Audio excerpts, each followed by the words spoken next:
My name is Rachel Turner. I'm 30 years old, and on September 20th, 2025, my parents didn't just miss my wedding. They sat through half of it, stood up in the middle of my vows, and walked out in front of 210 people. 2 chairs in the front row, empty the entire night. A cream-colored place card that said, Gerald and Linda Turner, parents of the bride, sitting untouched on a table nobody sat at. Everyone saw it. Everyone whispered about it. And almost nobody in that barn knew the real reason they left.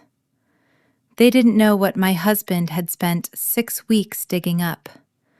They didn't know he had a laptop bag sitting under our sweetheart table with a folder inside labeled, in plain black marker, Turner Family Trust. And they definitely didn't know that at 8:41 p.m., in front of every person who mattered to us, he was going to stand up, take the microphone from the DJ, and tell the room exactly where $95,000 of my grandparents' money had gone. That was the moment everything flipped. Not just the mood in the room, their reputation, my brother's restaurant, and the quiet, decades-long assumption that I would always be the daughter who swallowed it and smiled. This is what happened from the beginning. It started, like most of these stories do, with hope. Ethan proposed to me on December 9th, 2023, at Radnor Lake just outside Nashville. It was cold enough that I could see my own breath, and he'd hiked out a thermos of hot cider and a battery-powered lantern because he wanted it to feel cozy, not freezing, in his words. He got down on one knee on the wooden dock, hands shaking, and asked me with his grandmother's ring, a thin gold band with a modest oval diamond that she'd worn for 52 years before she passed. I said yes before he even finished the sentence. The next morning, I called my parents. My mother, Linda, cried on the phone, and I remember thinking at the time that they were happy tears. My father, Gerald, actually got on the phone too, which he almost never does for anything domestic. Rachel, honey, he said, this is wonderful. You know we're going to make sure you have everything you need. I should have written that sentence down. I should have screenshotted the text my mother sent an hour later. So thrilled for you, sweetheart. We love Ethan. This is going to be the wedding of the century. And put it somewhere safe, because 18 months later I would need proof that they had once, at some point, actually sounded happy for me. A week after the engagement, my mother invited me to lunch at their house in Belle Meade, the wealthy, tree-lined part of Nashville where every lawn looks professionally lit even in daylight. My parents own Turner Fitness Collective, 3 high-end gym and wellness studios across the greater Nashville area. Not private jet money, but comfortable. Very comfortable. I'd overheard my father once, on the phone with his accountant, mention a net worth north of $3.5 million, and he hadn't sounded like he was exaggerating. Over salmon and a glass of Chardonnay she barely touched, my mother set down her fork and said, Rachel, sweetheart, you know your grandparents left something for this. For what? For your wedding. When Grandma Ruth and Grandpa Walt passed back in 2018, they set aside money specifically for it. $150,000 for their first grandchild to get married. I actually put my glass down because my hand wasn't steady enough to hold it. That's me, I said. I'm the first grandchild. That's you, honey, my mother said, smiling like she was handing me a gift she'd personally wrapped. My father, scrolling through something on his phone at the head of the table, didn't even look up when he added, We'll make sure you and Ethan have a beautiful wedding. That money is yours, no question. I cried. I hugged my mother in the doorway of that kitchen before I left. feeling something I hadn't felt in years, like for once, I was the one being taken care of, instead of the one everybody assumed would take care of herself.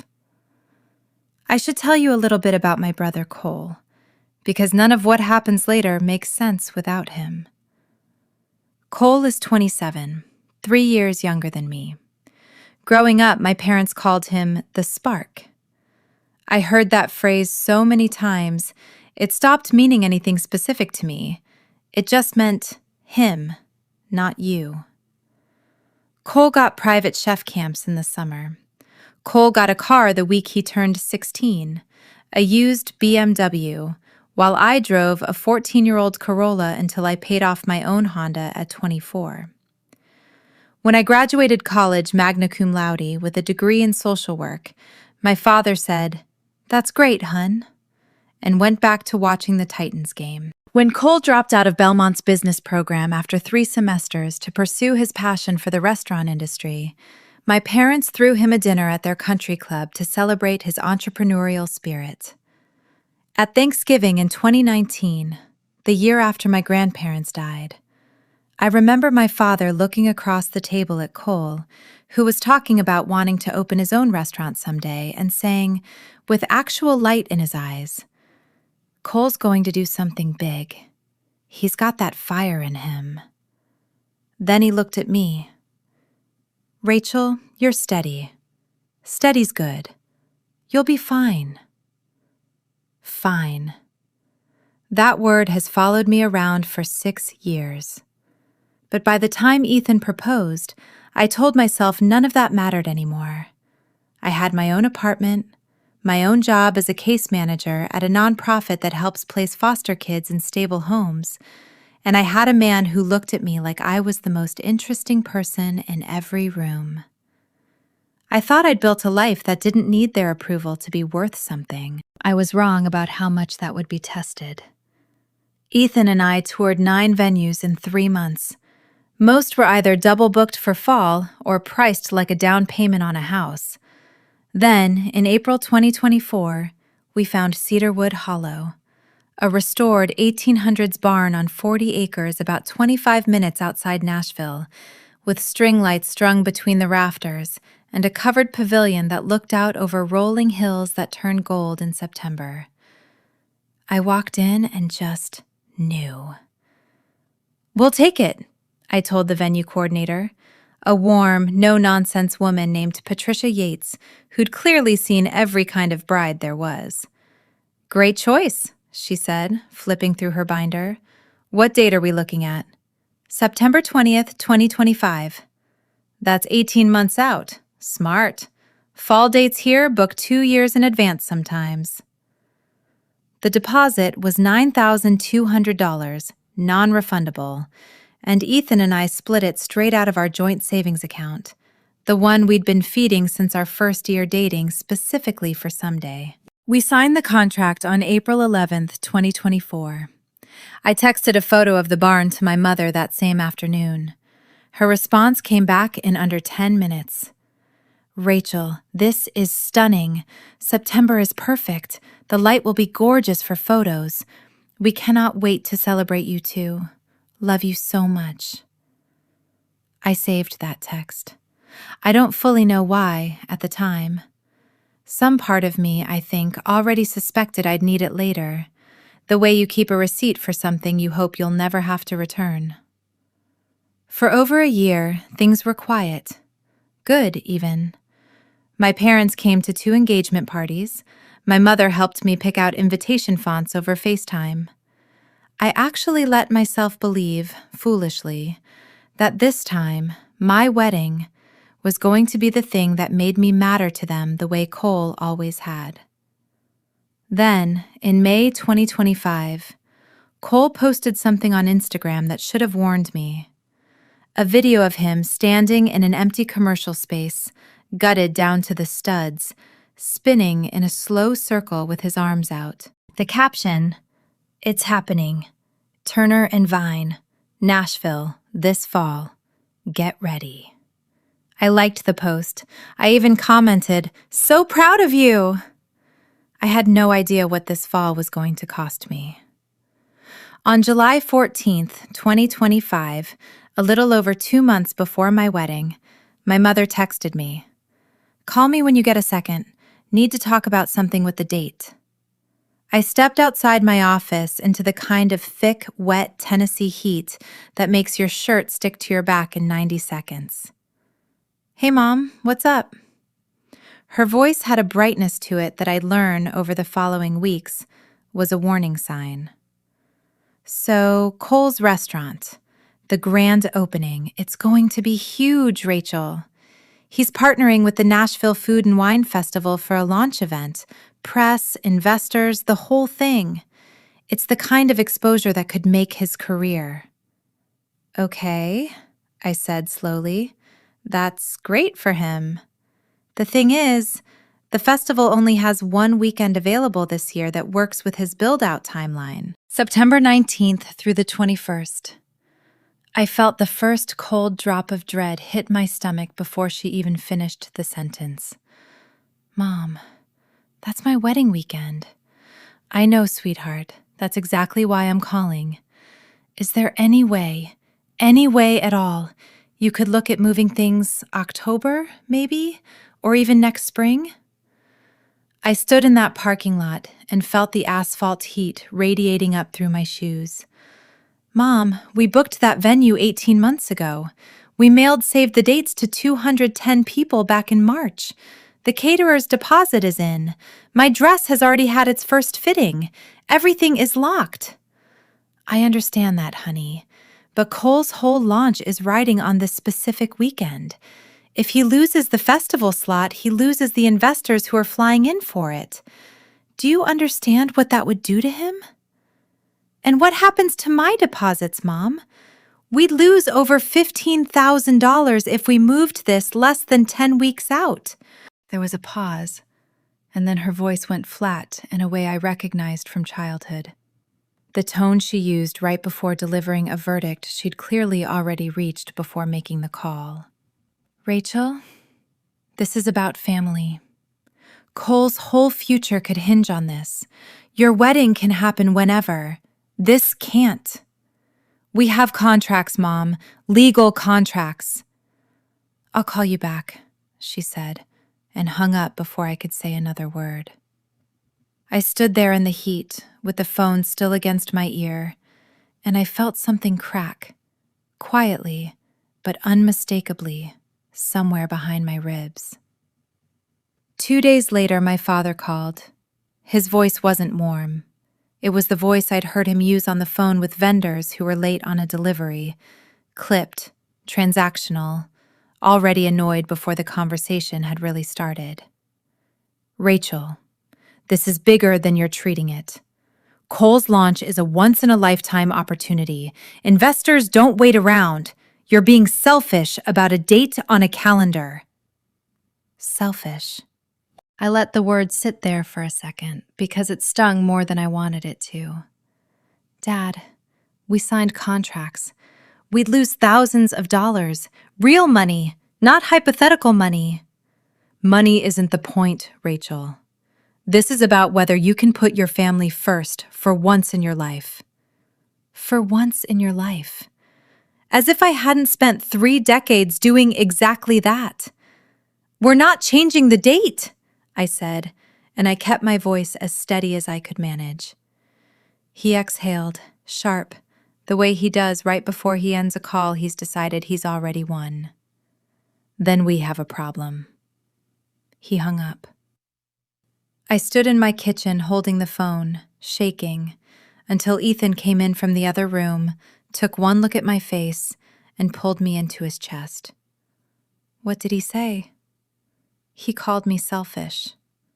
Ethan's arms tightened around me. "You're not selfish.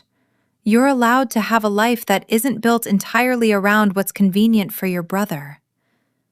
I wanted to believe him completely, but some old, tired part of me, the part that had spent 30 years trying to earn a certain look from my father, the one he only ever gave Cole, whispered that maybe I was being unreasonable. Maybe I should just move it. Maybe I was the one tearing this family apart. I didn't sleep much that week. On July 21st, my parents demanded an in-person conversation.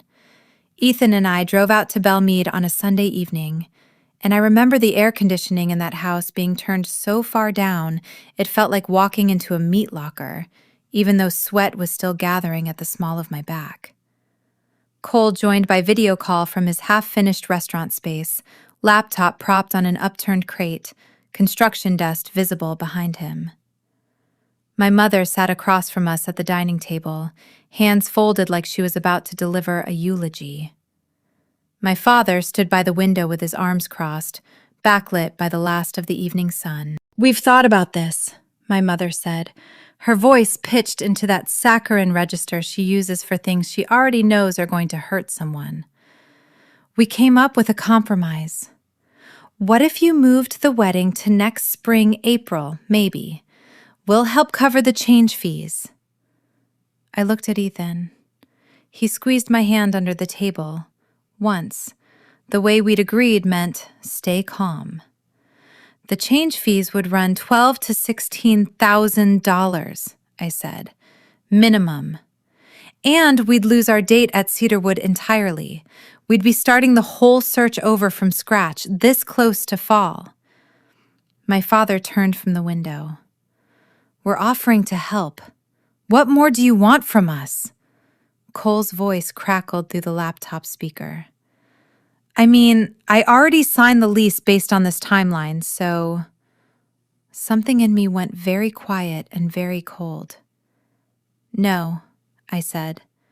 "The date stays." My father's jaw worked. "Then we have a problem," he said again, like it was the only sentence he owned. The meeting ended less than 10 minutes later. As Ethan and I walked to the car, I glanced back and saw my mother standing in the doorway, arms wrapped around herself, not crying exactly, more performing the shape of someone deeply wounded. My father didn't look at me once. The next morning, at 6:47 a.m., I got a text from him. "Since you've chosen this path, don't expect our financial support going forward. You're on your own. Your mother is devastated, and honestly, so am I. The $150,000 Grandma and Grandpa left was meant for a wedding that put family first. This doesn't qualify. You will get nothing from us." I read it 3 times before I showed it to Ethan. "Can they even do that?" I asked. "Legally, I mean. Isn't that supposed to be for me, specifically?" Ethan's jaw tightened in a way I hadn't seen before. "I don't know," he said, "but I'm going to find out." I didn't know yet that he meant it in the most literal, forensic accountant way possible. For 41 days, my parents didn't speak to me. I called my mother 8 times, straight to voicemail every time. I called my father 5 times, same result. I sent texts that showed as read and were never answered. "Mom, can we please just talk? I miss you." Read at 2:04 p.m. No reply. "I really want you both at my wedding, please." Delivered. Never opened as far as I could tell. Meanwhile, Cole posted constantly about the restaurant build-out. Reclaimed wood countertops, custom light fixtures, a walk-in cooler being craned through a hole in the roof. My parents liked and commented on every single post. "So proud of you, sweetheart. You're going to change the game, son." Not one comment, not one like, on any of my wedding countdown posts. Even though I know for a fact my mother saw them, because she'd occasionally reply to my aunt's comments on the same posts while ignoring mine completely. Ethan watched me unravel a little more each week. He made me tea at midnight when I couldn't sleep. He sat with me while I cried in the bathtub with the water gone cold. And the whole time, without telling me, he was quietly starting to dig. On September 2nd, 16 days before the ceremony, my phone rang. My mother's name lit up the screen and my heart actually leapt, foolishly, hopefully. "Hello, Static." Then her voice, flat and cold. "We'll come to the wedding, but don't expect us to be happy about it." I sat down hard on my couch. "Mom, I just want—" "Your father and I have discussed it," she cut in. "We'll be there because family shows up, even when it's disappointed. But we won't pretend this is okay. You chose a date over your own brother's future. Actions have consequences, Rachel." "I didn't choose anything over Cole. I chose a wedding date we booked 18 months before his restaurant even existed. We won't be participating in family photos until you apologize to your brother," she continued, as if I hadn't spoken at all. "And we won't be contributing financially. This is about teaching you some humility." Humility. That was my father's word, and now it was hers too, like they'd rehearsed it. I wanted to scream that I wasn't being punished for a lack of humility. I was being punished for having a boundary. Instead, all I managed was, "Okay." She hung up. I sat there with the phone still warm against my palm and felt emptier than I had in years. 9 days before the wedding, on September 11th, I got an email from Patricia Yates, our venue coordinator. Subject line, "Urgent.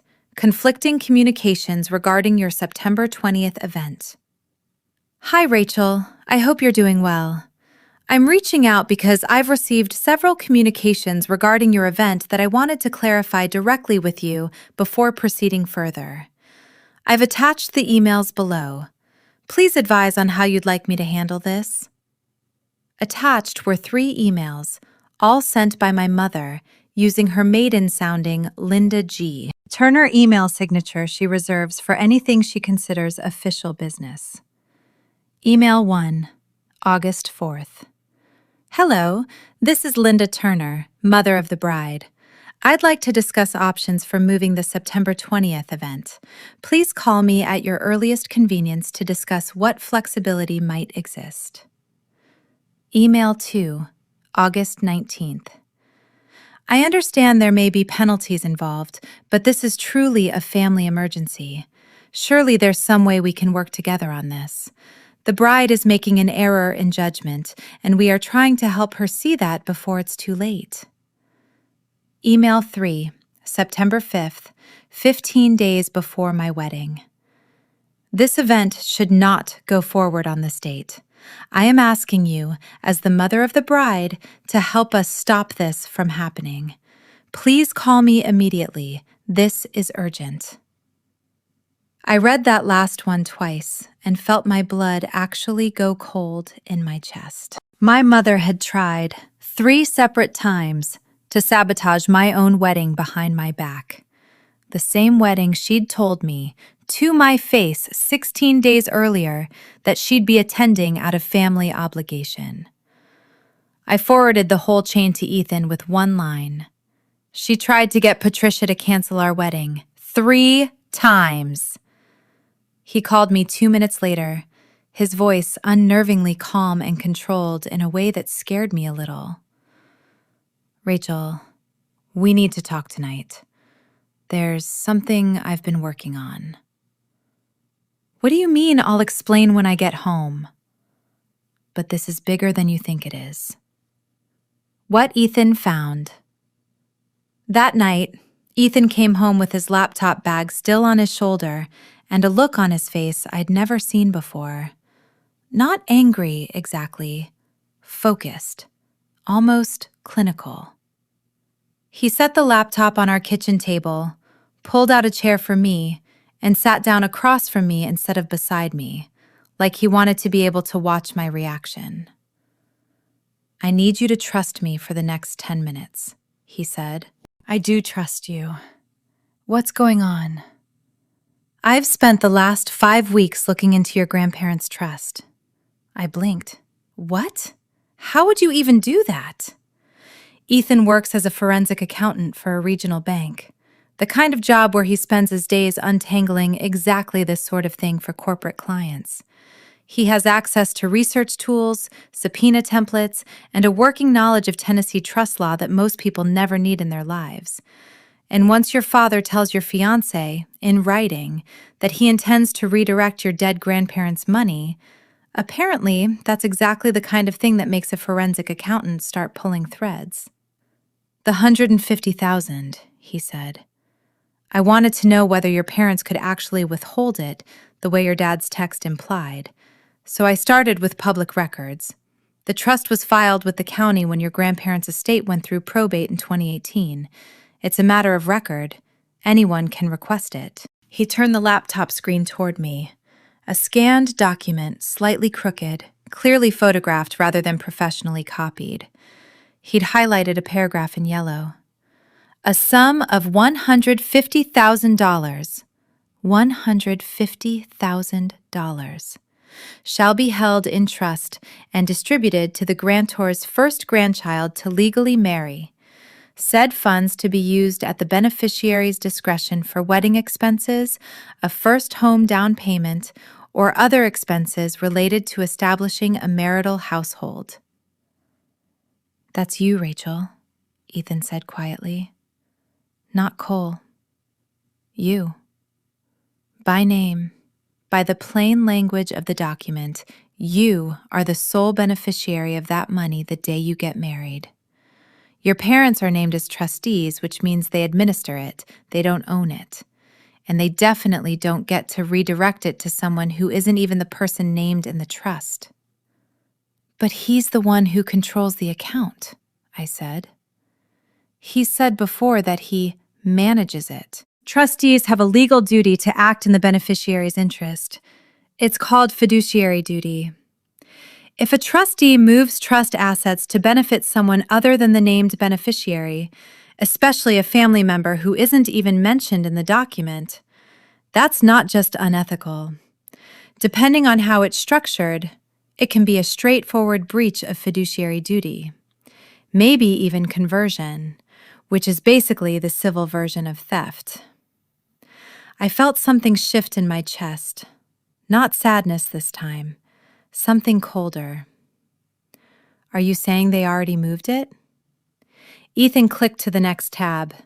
A bank statement, the account number redacted at the top, but the transaction log fully visible, apparently obtained through a records request Ethan had filed weeks earlier once he'd confirmed the trust's existence, paired with what he could piece together from documents my mother had, at some point, forwarded to a shared family email account years ago and never deleted. "January 2025, he said, pointing. "Balance $150,212.44. Untouched since your grandparents died, aside from small interest accruals." He scrolled. July 9th, 2025. His finger landed on a single line. A withdrawal. $95,000. Memo. Business startup advance. Restaurant build-out. Destination account. Turner and Vine, LLC. I actually stopped breathing for a second. "Cole's restaurant," I whispered. 9 days before your mother first emailed the venue coordinator asking her to help cancel your wedding, Ethan said. They didn't just consider giving him the money instead of you. They'd already done it. Weeks before they ever asked you to move a single thing. I stared at the screen until the numbers blurred. They stole from me before they even pretended to negotiate. Legally, Ethan said, your father just handed you an airtight breach of fiduciary duty case, in writing, with his own signature on the wire authorization. He pulled up one more folder. Screenshots of Cole's Instagram, the same build-out photos I'd liked weeks earlier, but time-stamped now against the withdrawal date. A post from July 12th, 3 days after the transfer, showing a brand new commercial oven being installed. Caption: when the money finally comes through and you can build the kitchen of your dreams, Let's go." "He knew exactly where it came from," I said. "He knew," Ethan agreed. "So did your parents. And I don't think they ever planned on telling you until they needed you to move your wedding and figured you'd never find out either way." I sat there a long time, staring at that document, feeling 30 years of, "Cole's got that spark, and Rachel, you're steady. You'll be fine," reorganize themselves into something with a dollar amount attached. "What do we do?" I finally asked. Ethan closed the laptop halfway, like he wanted my full attention before he answered. "We build the case. Properly. Quietly. With a lawyer lined up in advance. And then, if they show up on your wedding day and try to make you small in front of everyone you love, we make sure the only people who leave that room humiliated are the ones who actually earned it." I looked at him for a long moment. "You want to do this at the reception? In front of everyone? They tried to sabotage your wedding 3 times behind your back. They stole your inheritance and gave it to your brother before they even pretended to ask you. They're planning to walk in tomorrow and act like the wounded party. I think the truth deserves the same audience the performance is going to get."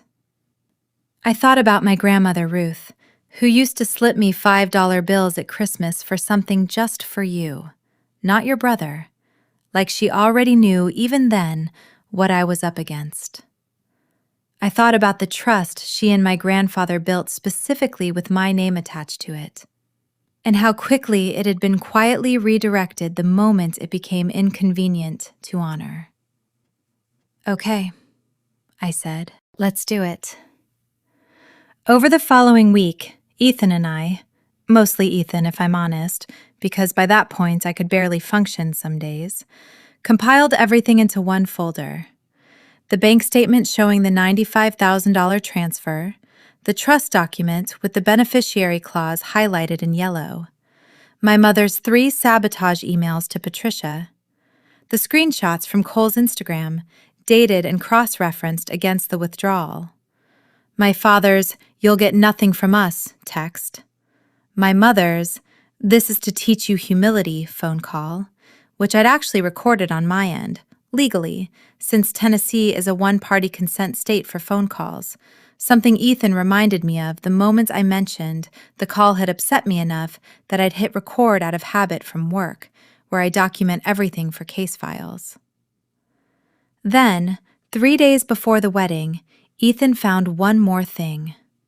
He called me into the living room at almost midnight, laptop already open, his face unreadable.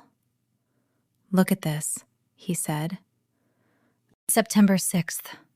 4 days after my mother's "will come, but we won't be happy" phone call. A second transfer. $22,000. Memo. Grand opening event. Launch party expenses. Source. My father's personal checking account, not even routed through the business. I actually laughed, and it came out broken, almost hysterical. They told me they had no money left to give me. 4 days later, they wrote a $22,000 check for Cole's launch party. "Tomorrow," Ethan said quietly, "everyone's going to know exactly what that means." I woke at 5:50 a.m. in the small getting ready cabin behind the barn at Cedarwood Hollow. My stomach was in knots before my eyes were even fully open.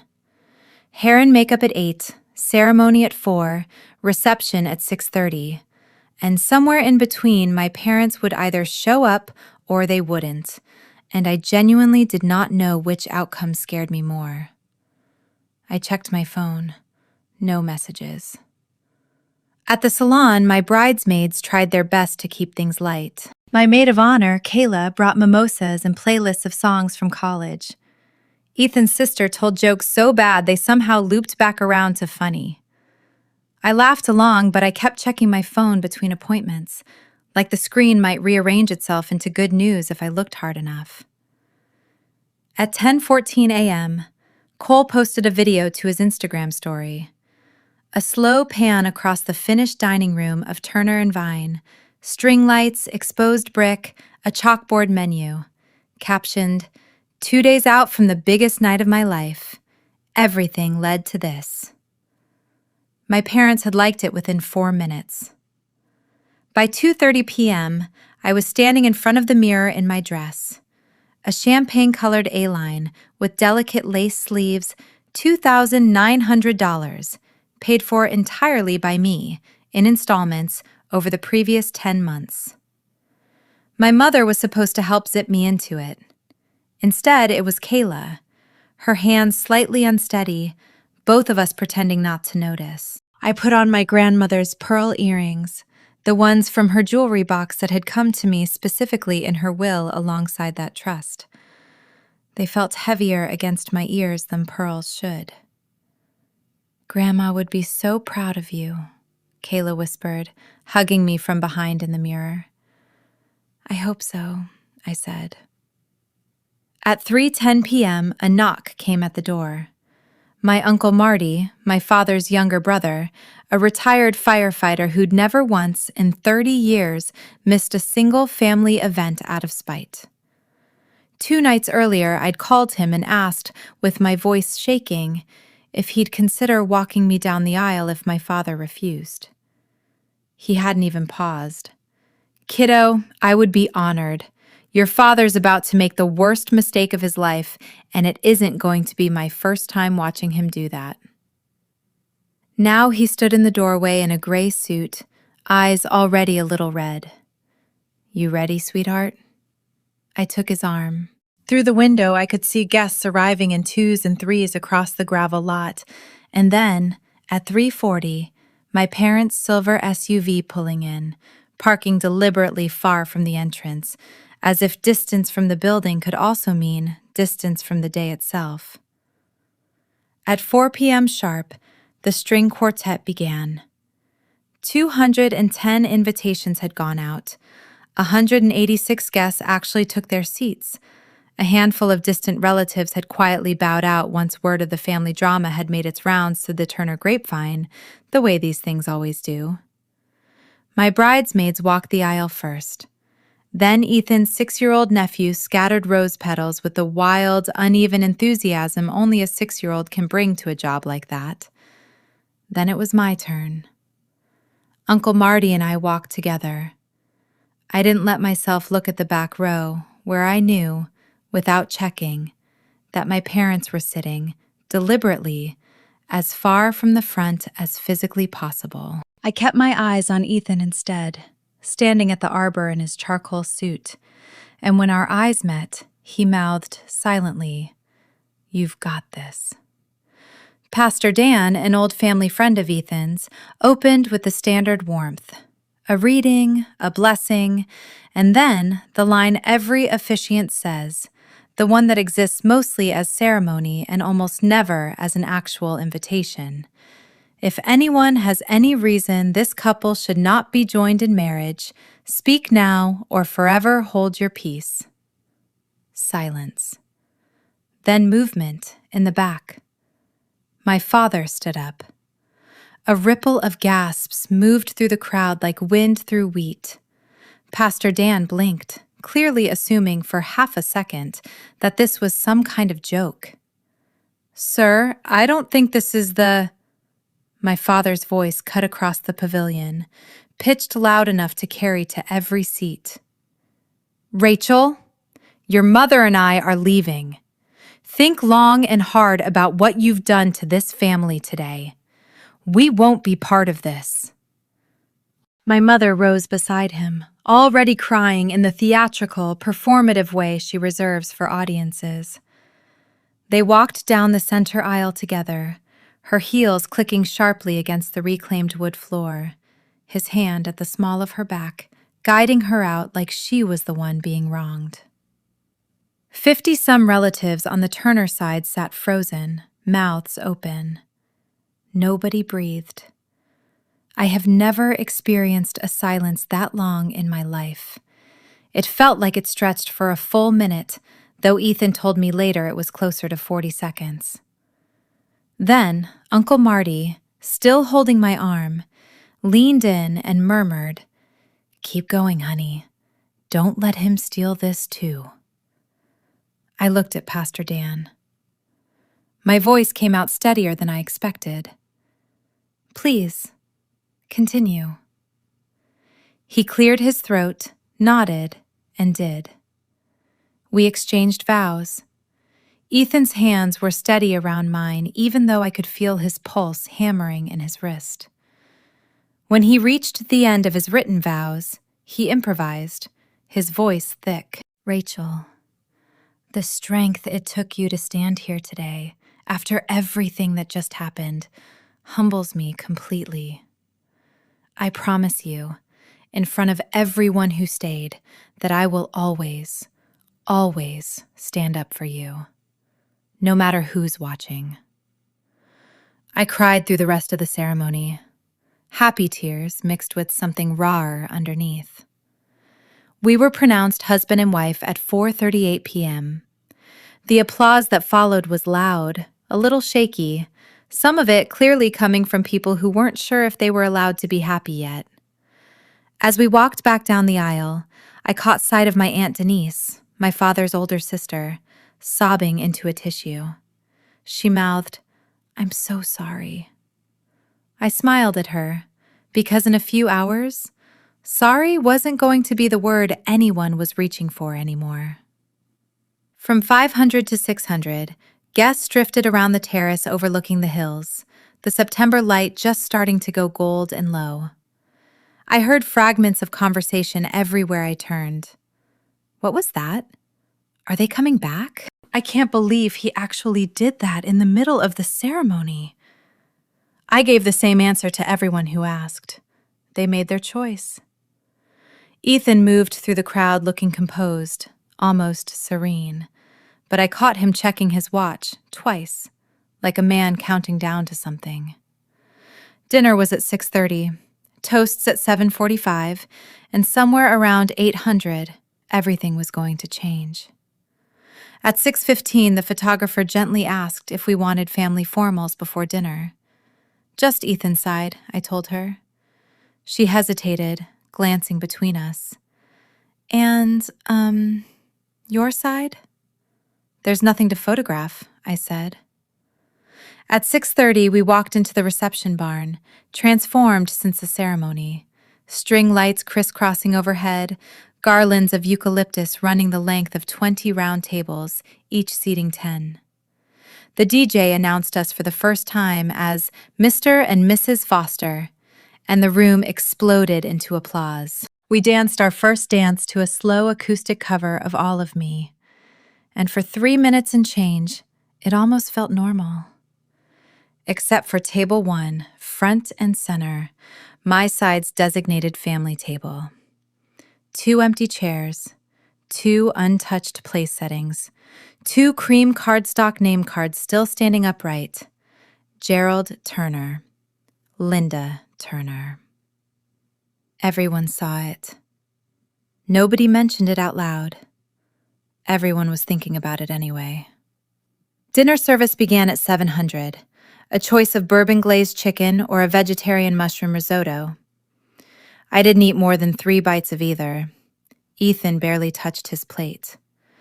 At 750, he leaned over and murmured, "I'll be right back," excused himself under the guise of the restroom, and slipped over to the DJ booth instead, where he connected his laptop to the projector we'd originally rented for a photo slideshow during dinner. He came back to our table 2 minutes later, sat down, and took my hand under the tablecloth. "Last chance to change your mind," he said quietly. "No," I said. "Do it." The toasts. At 7:55, Kayla took the microphone first and gave a toast that had the room laughing and crying in equal measure. Stories about our college apartment, the time I drove 4 hours in a snowstorm to bring her soup when she had the flu, the way I'd texted her a picture of Ethan an hour after our first date captioned, "I think I just met my husband," which at the time she'd assumed was a joke. Then Ethan's best man Marcus took over, 6 minutes of good-natured roasting about Ethan's inability to parallel park and his years-long devotion to a fantasy football team that had never once made the playoffs. Then the DJ leaned toward the mic. And now, a few words from the groom. Ethan stood, took the microphone, and let the room settle before he spoke. He looked at me first. I nodded, once. Then he turned to face all 165 remaining guests. "Thank you all so much for being here tonight," he began. "Especially those of you who stayed after the interruption earlier."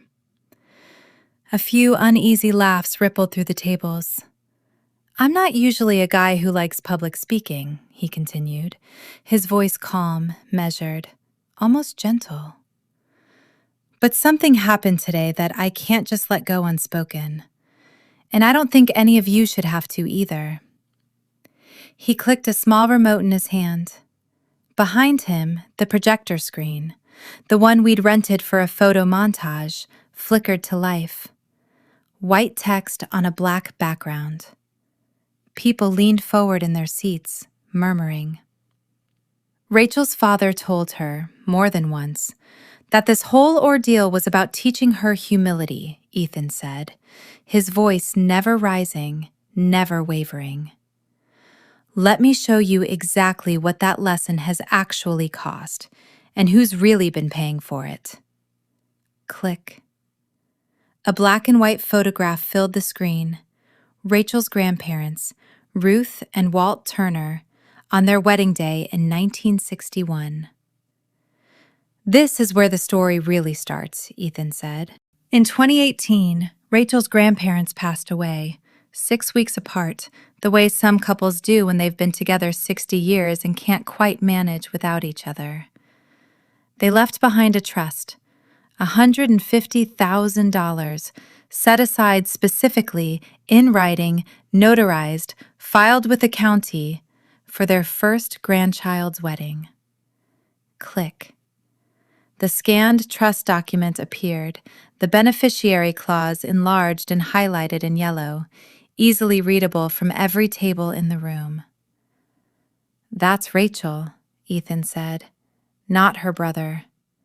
Rachel, by name, by legal language, is the sole beneficiary of that trust." The room had gone very quiet. "Here's what her parents did with it." Click. A bank statement filled the screen, a single transaction circled in red. July 9th, 2025, $95,000. Destination, Turner and Vine, LLC. A gasp moved audibly through the crowd. Someone at table 6 actually said out loud, "Oh my God." $95,000, Ethan said, quietly transferred out of Rachel's trust and into her brother's restaurant. 9 days before her own mother started emailing our wedding venue, trying to get our event canceled outright. Before anyone officially asked Rachel to change a single thing, they'd already taken it. Click, click, click. 3 of Cole's own Instagram posts time-stamped alongside the transaction. The new commercial oven, the caption about the money finally coming through. A photo from July 20th showing a case of expensive imported wine captioned, "Investing in the vision, no regrets." Cole knew exactly where that money came from, Ethan continued, his voice going very slightly colder now. So did Gerald and Linda. And the same week they told Rachel, in writing, that she would, quote, "get nothing from us," toward her own wedding, the wedding her grandparents specifically set that money aside for. They had already given nearly 2/3 of her inheritance to someone else entirely. At table 3, Aunt Denise stood up abruptly, one hand pressed over her mouth. I watched her whisper something to her husband that I couldn't hear from where I sat. Click. 3 screenshots of my mother's emails to Patricia Yates, projected in full, every word legible. Ethan read them aloud, slowly, letting each sentence land. This event should not go forward on this date. I am asking you, as the mother of the bride, to help us stop this from happening. Sent September 5th, 15 days before her own daughter's wedding, by her own mother. Several people gasped audibly this time. Someone near the back muttered, "Jesus Christ." My Uncle Marty stood up, looked toward the empty seats where his brother should have been sitting, and said, loud enough for half the room to hear, "Gerald, you son of a bitch!" before sitting back down, red-faced, as if surprised at himself. Ethan let the moment breathe, then continued. Click. A screenshot of my father's text from July 23rd, the words filling the screen in stark white type. You will get nothing from us. Click. A 10-second video clip. A guest, unbeknownst to us, had recorded part of the ceremony on their phone, and Ethan had asked around quietly during cocktail hour until he found it. My father's voice, crystal clear. Think long and hard about what you've done to this family today. A freeze frame of my mother's face, mid-sob. Ethan let it play twice. And this afternoon, he said, in front of 200 guests, during his own daughter's wedding ceremony, Gerald Turner stood up and said that before walking out because Rachel wouldn't move her wedding date to accommodate a launch party that he personally financed with her own inheritance. Click. A second bank statement. September 6th, 2025. $22,000. Memo. Grand opening event expenses. Source: Gerald Turner's personal checking account. 4 days after Rachel's mother told her on a recorded phone call that they had no money left to give toward her wedding, Ethan said, his voice barely above a whisper now, though the microphone carried every word to the far corners of the barn. They wrote a $22,000 check for her brother's launch party instead. Click. A financial breakdown, itemized, plain white numbers on black. Total wedding cost, $61,400. Venue, $19,800. Catering, $17,200. Photography, $6,100. Dress and attire, $4,300. Everything else making up the remainder. Paid by Rachel's savings, $28,000. Paid by Ethan's savings, including a small inheritance from his own late grandmother, $33,400. Parents' contribution, $0. Rachel works for a nonprofit that finds homes for foster kids, Ethan said quietly. I'm an accountant. We saved for 2 years to make today happen ourselves, dollar by dollar. Rachel's parents, who own 3 fitness studios and are worth somewhere north of $3.5 million, contributed exactly nothing to their own daughter's wedding. He paused. Correction, they contributed $95,000, just not to her. Click. The final slide. White text on black. Rachel didn't learn humility today. She learned who her family actually is. Ethan set down the microphone, walked to me, and held out his hand. I stood, and together we faced the room one last time. If anyone here wants copies of these documents, for legal purposes or otherwise, I have folders at the back table, he said simply. That's all. Thank you for staying. He sat back down beside me. The room was silent for what felt like a very long time. 5 seconds, then 10. And then Aunt Denise stood up and started clapping, slowly at first, then faster. Uncle Marty stood next, then Ethan's parents, then, table by table, almost all 165 remaining guests rose to their feet. It wasn't applause for us, exactly. It felt like applause for the truth finally being allowed into the room. The ovation lasted almost 2 full minutes. Once the clapping died down, chaos found its own smaller rhythm. About a dozen guests quietly grabbed coats and left. A few distant Turner cousins, 2 of my father's golf friends, people who clearly couldn't sit with what they'd just watched. Aunt Denise came straight to me, mascara running in dark lines down her face. "I swear to God, Rachel, I had no idea," she said, gripping both my hands. "None of us knew about the trust money." Uncle Marty hugged Ethan hard enough to lift him slightly off the ground. "You did the right thing tonight, son. Don't let anybody tell you different." My cousin Jennifer, my father's niece, stormed outside with her phone already pressed to her ear. Through the barn's tall windows, I could see her pacing across the gravel lot, gesturing sharply, clearly on the phone with someone, probably my father, based on how her voice kept rising even through the glass. My own phone, sitting silenced on the sweetheart table, was lighting up non-stop. 41 notifications by the time I finally checked it near midnight. Ethan's phone had 30-something of its own. He turned his off entirely. "Not tonight," he said. "Tonight, we dance."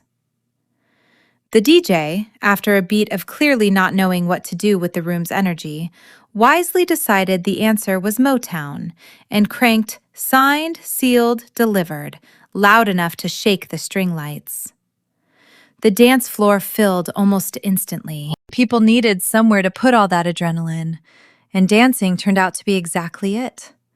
Laughter got louder, the dancing got wilder, and by the time the night ended, more than one guest told me it had somehow become the best wedding they'd ever been to.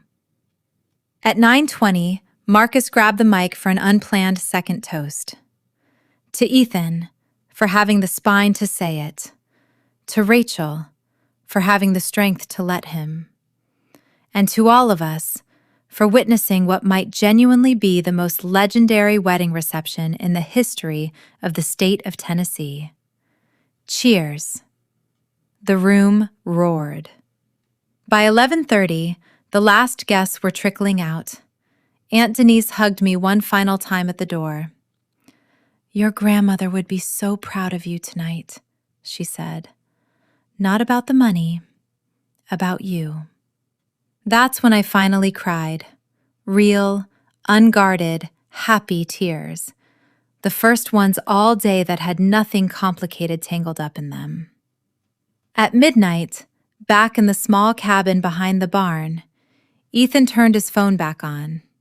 6 voicemails. One from Uncle Marty. "Call me tomorrow. I want copies of everything for my own records, just in case." 3 from unknown numbers. He played the last one on speaker, a woman's brisk, professional voice. "Hi, this message is for Ethan Foster. This is Anna Price with WKRN News 2. We received a tip about an incident at a wedding tonight involving Gerald and Linda Turner of Turner Fitness Collective. Could you give us a call back to confirm some details?" I stared at Ethan. "It's already spreading." He pulled me close. "Good," he said. "Let it." Sunday morning. I woke up on September 21st to my phone buzzing itself halfway off the nightstand. 3 of Ethan's cousins had posted clips of the speech to Facebook overnight. Someone had actually recorded the whole thing on their phone from Table 9, shaky but audible. Every slide legible if you paused it right. By 9 a.m., one post alone had over 3,100 shares. The comments underneath were not gentle. "This is unhinged behavior from grown adults. Sue them into the ground. I will never step foot in a Turner Fitness Collective again after this." Imagine stealing from your own daughter to bankroll your son's vanity project.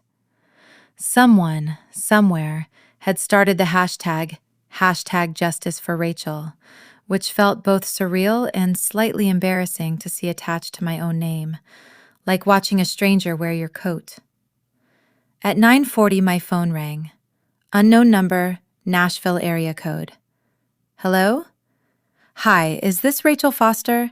My name is David Whitmore. I'm an estate litigation attorney here in Nashville. I saw the footage that's circulating from your wedding last night. I specialize in exactly this kind of trust dispute, and I'd like to offer you a free initial consultation if you're interested. I actually laughed a little, disbelieving. How did you even see it that fast? It's already been shared into 2 different local attorney groups I follow, he said. Word travels fast when the underlying documents are this clean. I don't often see a case with an actual bank statement doing half my job for me. 2 days later, on Tuesday, September 23rd, Ethan and I sat across a wide glass desk from David Whitmore, a man in his late 50s with silver hair, a sharp gray suit, and 26 years of estate law behind him. Most of it, he told us, spent untangling exactly this flavor of family betrayal, just usually without the added drama of a live audience and a projector screen. He spent 90 minutes going through everything: trust documents, bank statements, screenshots, my mother's emails, the recorded call. When he finally set his pen down, he looked at both of us and said, plainly, "You have an extremely strong case." For what, exactly? I asked. Breach of fiduciary duty primarily, possibly conversion as well, depending on how aggressively we want to pursue it. Your parents, as trustees, had a legal obligation to administer that trust in your best interest, per the plain terms of the document. Instead, they diverted the majority of it to someone who isn't even named as a beneficiary. That's about as textbook a breach as I've seen in a long time. What does that actually mean for us? Ethan asked. In real terms. David did quick math on a legal pad, the numbers appearing upside down to me but still perfectly readable. I'd estimate we're looking at a settlement demand somewhere around $210,000. The original $95,000 wrongfully distributed, plus the interest and appreciation it would reasonably have earned, plus punitive damages given the clear bad faith here, plus legal costs. If they settle quickly, which given the public attention I expect they will, we could resolve this in a matter of weeks. If they fight it, we're looking at potentially 6 months to a year. But I don't think they'll fight it. The publicity alone is doing more damage to them right now than any court filing could. I felt strangely dizzy hearing an actual dollar figure attached to what, up until that point, had mostly just felt like grief with a paper trail. How soon can we file? I asked. I can have the complaint ready by Thursday. On Thursday, September 25th, David filed the lawsuit in Davidson County Chancery Court, breach of fiduciary duty, conversion, and unjust enrichment, naming both my parents as defendants with a formal demand of $210,000. Case number CH-25-1187. The papers were served to my parents' home in Belmead on Friday, September 26th at approximately 4 p.m., according to the process server's affidavit. At 4:40 p.m. that same day, I got a text from Uncle Marty. Your dad just called me, screaming, says you're trying to destroy this family. I typed back, he destroyed it himself, the day he walked out of my wedding after stealing from me. I just filed the paperwork. Uncle Marty responded a single word. Fair. On Saturday, September 27th, out of a mixture of curiosity and something closer to grim satisfaction, I searched Turner Fitness Collective online. In the 8 days since the wedding, the 3 locations combined had picked up 63 new 1-star reviews. Found out the owner stole his daughter's wedding inheritance to fund his son's restaurant. Would not trust this family with my gym membership, let alone anything financial. Family values my ass. Canceling my membership today. Never doing business with people who treat their own kids like this. By Monday, September 29th, the story had reached local news outlets in a more official capacity. The Tennessean ran a piece under the headline, Nashville Gym Owner Sued by Daughter Over Diverted Wedding Trust Fund. WKRN aired a 2.5-minute segment that evening, including a brief on-camera interview with Uncle Marty, who, without any coaching from me, entirely of his own volition, told the reporter, "My brother let pride and favoritism completely wreck his relationship with his own daughter. And now he's dealing with the consequences of that, legally and otherwise. And honestly, he should." According to Uncle Marty, who has a friend who manages one of the 3 Turner Fitness Collective locations, membership cancellations in the following week hit somewhere around 30% above normal churn. Turner and Vine, Cole's restaurant, fared even worse. It had a soft opening scheduled for October 4th, and the internet, apparently, does not forget a viral scandal just because a new business wasn't technically the one who committed it. The restaurant's opening week reviews were flooded with 1-star ratings referencing the wedding, most of them from people who had clearly never set foot inside. Didn't eat here, never will, given how this place was funded. Great concept, shame about the theft involved in opening it. Ask them where the seed money really came from. Cole, to his credit, or perhaps his panic, posted a defensive video on October 6th, insisting he had no idea the money was contested, which several commenters pointed out directly contradicted his own July Instagram captions about the money finally coming through. He deleted the video within an hour. It had already been screen recorded and reposted 40 times. On Tuesday, October 7th, David called with an update. They want to mediate. Their attorney reached out this morning. I think between the lawsuit and the publicity, they're looking for the fastest possible exit. How do you feel about that? I asked. I think it's the smart move for them, and honestly, probably the fastest path to actual money in your account, if that's what matters most to you. It mattered. Not for revenge. By that point, revenge had already happened, publicly, permanently, on video.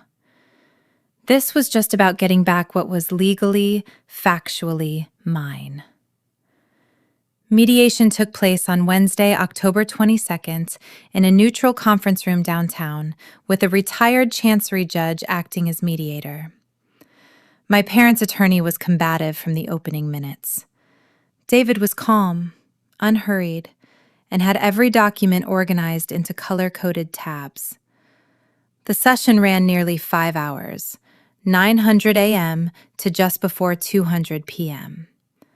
My parents and I stayed in separate rooms the entire time, communicating only through the mediator, who shuttled back and forth with a legal pad and an increasingly tired expression. Finally, around 1:40 p.m., an offer came through. $205,000, full settlement, structured to close the case entirely. The mediator relayed one additional condition. They're requesting no further press statements or social media posts from your side going forward. In exchange, they'll sign, and the funds transfer within 10 business days. David looked at me. Your call. I thought for a moment. Add one more condition, I said. A written apology, signed by both of them, specifically acknowledging what they did.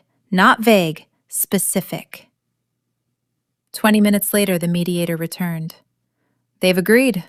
The apology will be drafted and delivered within the week. I stood up. Ethan took my hand. We walked out of that building without a single word left unsaid between us that mattered.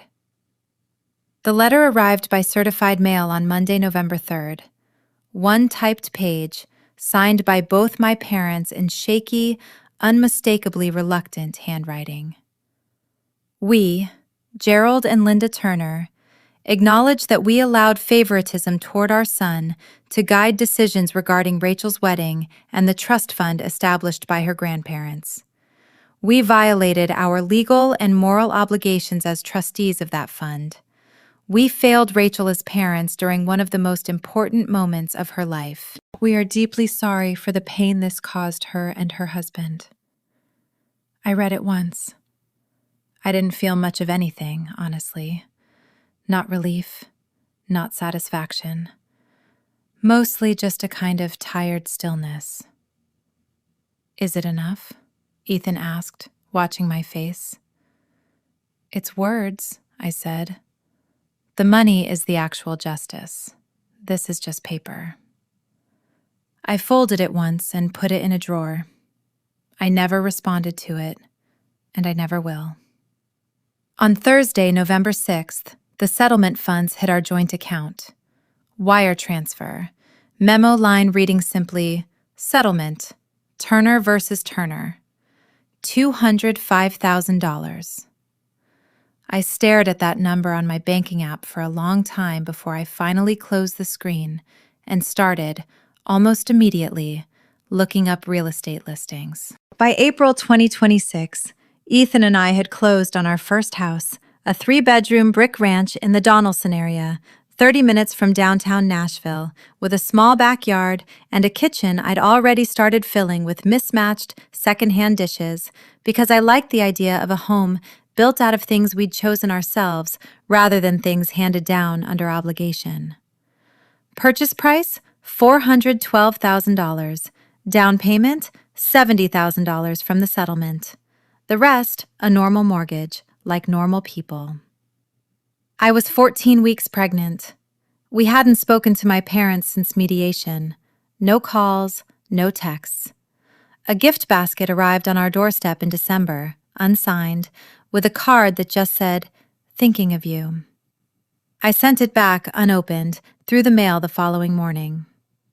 Turner and Vine closed permanently in February 2026, 4.5 months after its opening. Cole moved to Charlotte, North Carolina that same spring, according to Aunt Denise, who's remained the one steady bridge between the rest of the family and me, careful never to push either direction too hard. On Easter Sunday, Aunt Denise invited us to dinner. Uncle Marty was there, Ethan's parents, a few cousins.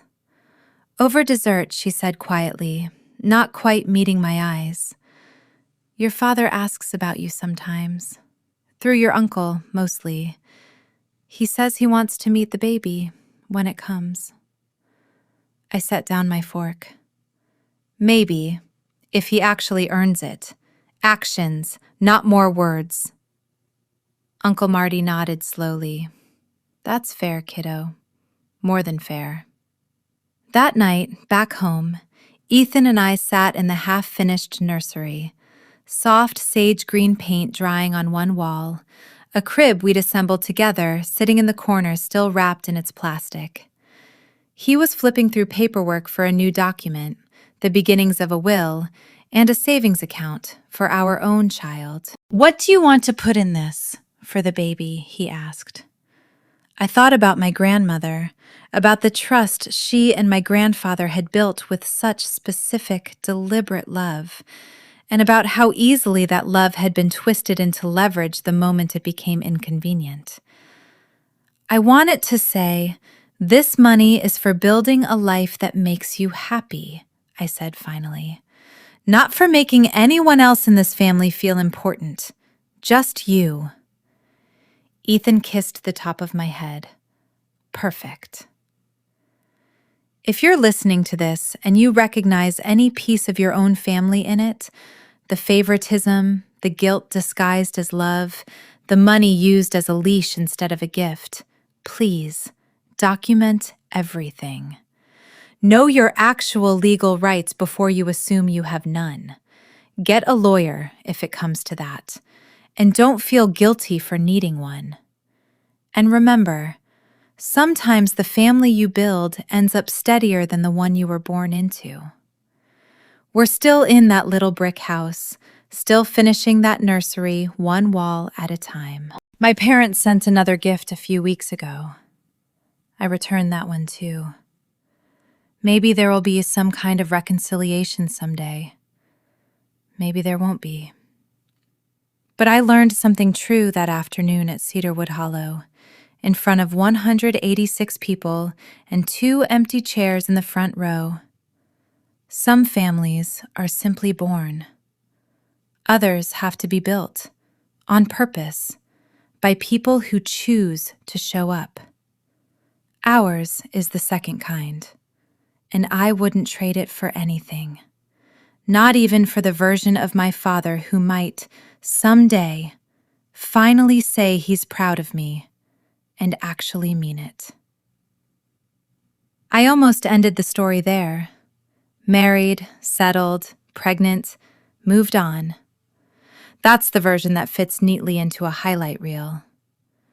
But a few things happened in between the wedding and that Easter dinner that I skipped over the first time through, because honestly, I wasn't ready to say them out loud yet. I think I am now. I mentioned that my parents called Cole the spark and me steady. I made it sound like a passing comment, something you shrug off. It wasn't just one comment. It was the entire architecture of my childhood. When I was 11, I won a district-wide essay contest about local history, the kind of thing a kid works on for weeks, rewriting drafts at the kitchen table until midnight. My parents forgot the award ceremony entirely. I stood on a small stage in the middle school gymnasium and looked out at a folding chair with my grandmother Ruth sitting in it, alone, clapping so hard her rings clicked together because my parents were at a swim meet 45 minutes away watching Cole not place in his age group. When I was 16, I got my driver's license on the first try and immediately drove myself to the DMV to renew my learner's permit for my little cousin because nobody in my family had offered to take her. My father found out and told me I was such a responsible kid. That's why we never worry about you. I remember standing in the kitchen thinking, even at 16, that being the kid nobody worried about somehow also meant being the kid nobody paid attention to. When I was 22, the year I graduated college, my grandmother Ruth pulled me aside at my graduation dinner, a modest affair at a chain steakhouse, because my parents had already spent that month's special occasion budget, their words, on Cole's travel soccer tournament in Florida. She held both my hands and said, "Rachel, I see you. I know they don't always, but I do. Don't you ever let that make you small." She died 2 years later. I still think about that sentence more than almost anything else she ever said to me. I'm telling you all of this now because I want you to understand something the wedding wasn't really about a wedding. It was the latest entry in a ledger that had been open since I was a little girl. One where my needs consistently got filed under, "she'll be fine," while Cole's got filed under, "we have to protect his dream." The trust fund theft wasn't an aberration. It was simply the first time the pattern came with a bank statement attached, which meant, for the first time in my life, I could actually prove it instead of just feeling it. I skipped over some of the legal process the first time, and I think it's worth including because it changed how I saw my father more than almost anything else did. Before mediation was scheduled, David had my parents' attorney agree to a preliminary deposition of my father, on the record, under oath, on October 14th. I wasn't in the room, Tennessee procedure didn't require it, and David advised against it, worried it would be too raw for me. But he called me the moment it ended, his voice carrying something close to disbelief. "Your father admitted it," he said, on the record, under oath, admitted the transfer, admitted he knew you were the named beneficiary, and when opposing counsel tried to get him to say he believed he had discretion to redistribute funds to another family member, he actually said, and I'm quoting directly from the transcript here, "Cole needed it more.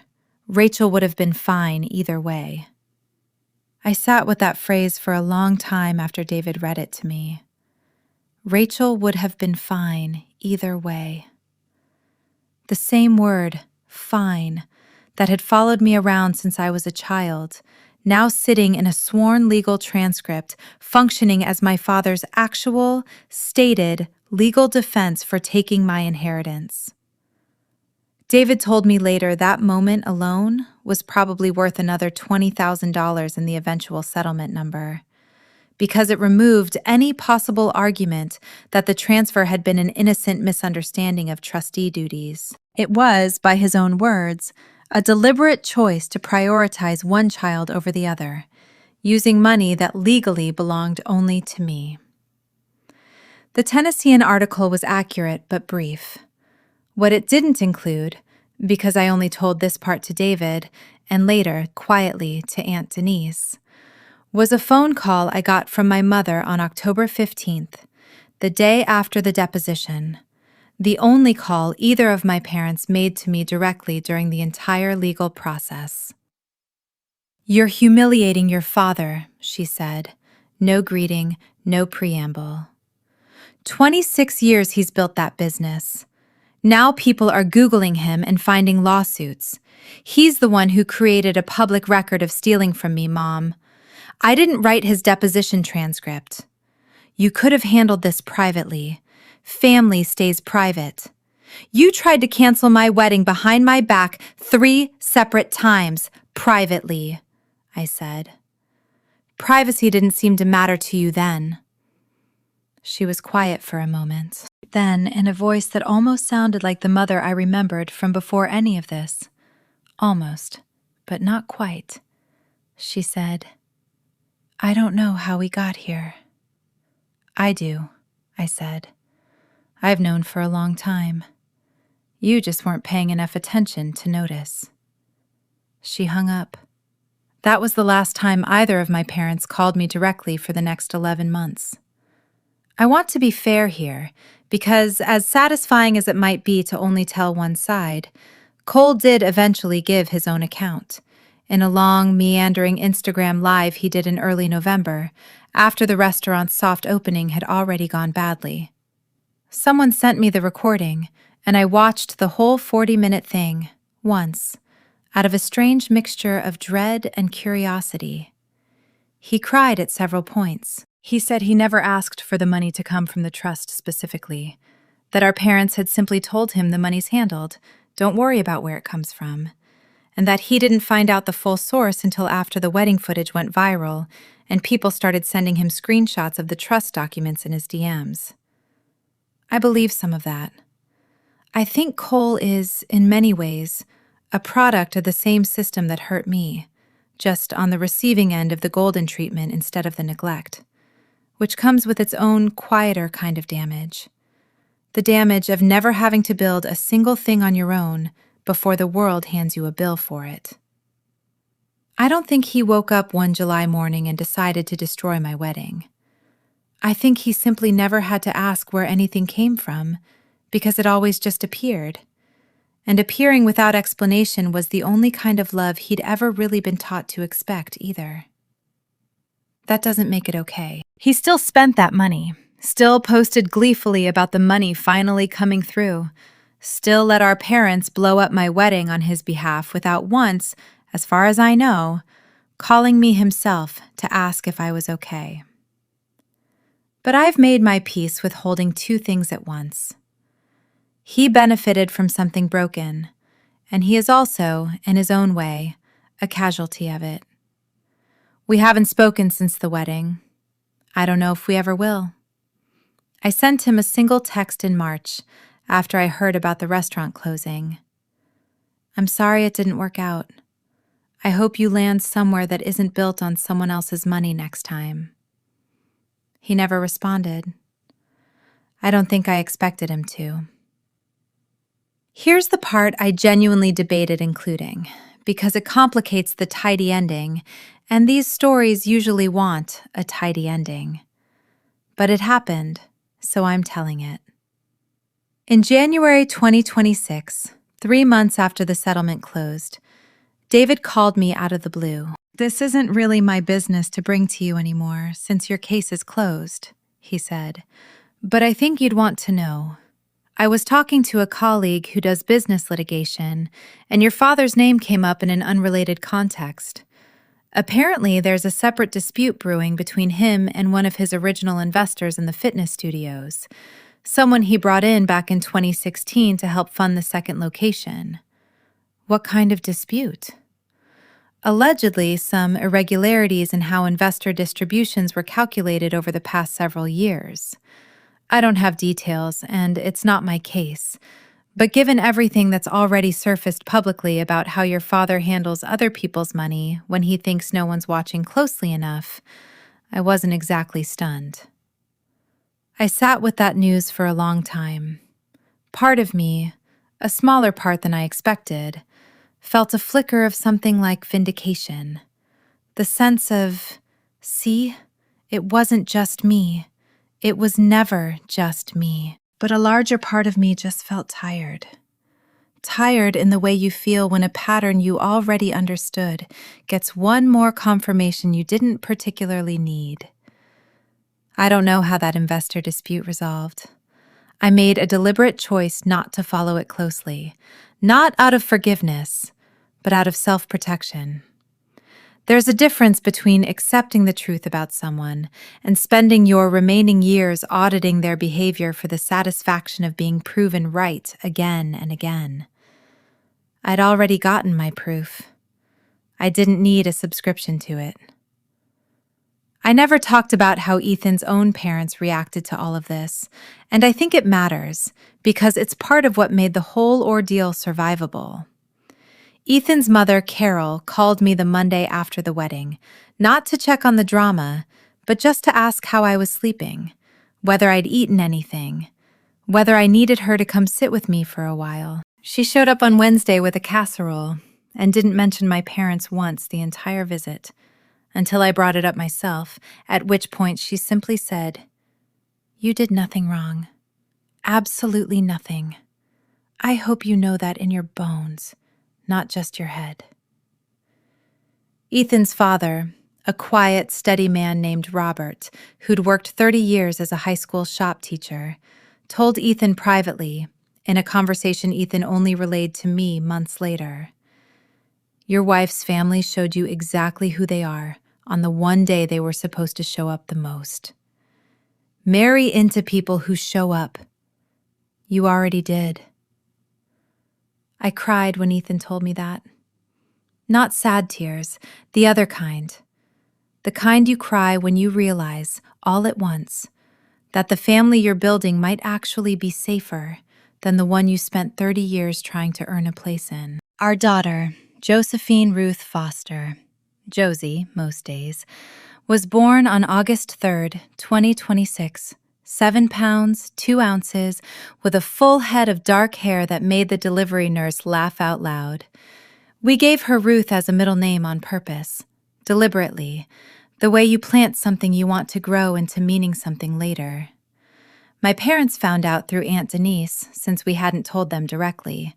My father sent a card to the house 2 weeks later. No gift, just a card, handwritten, which was itself unusual for him. "Congratulations on Josephine.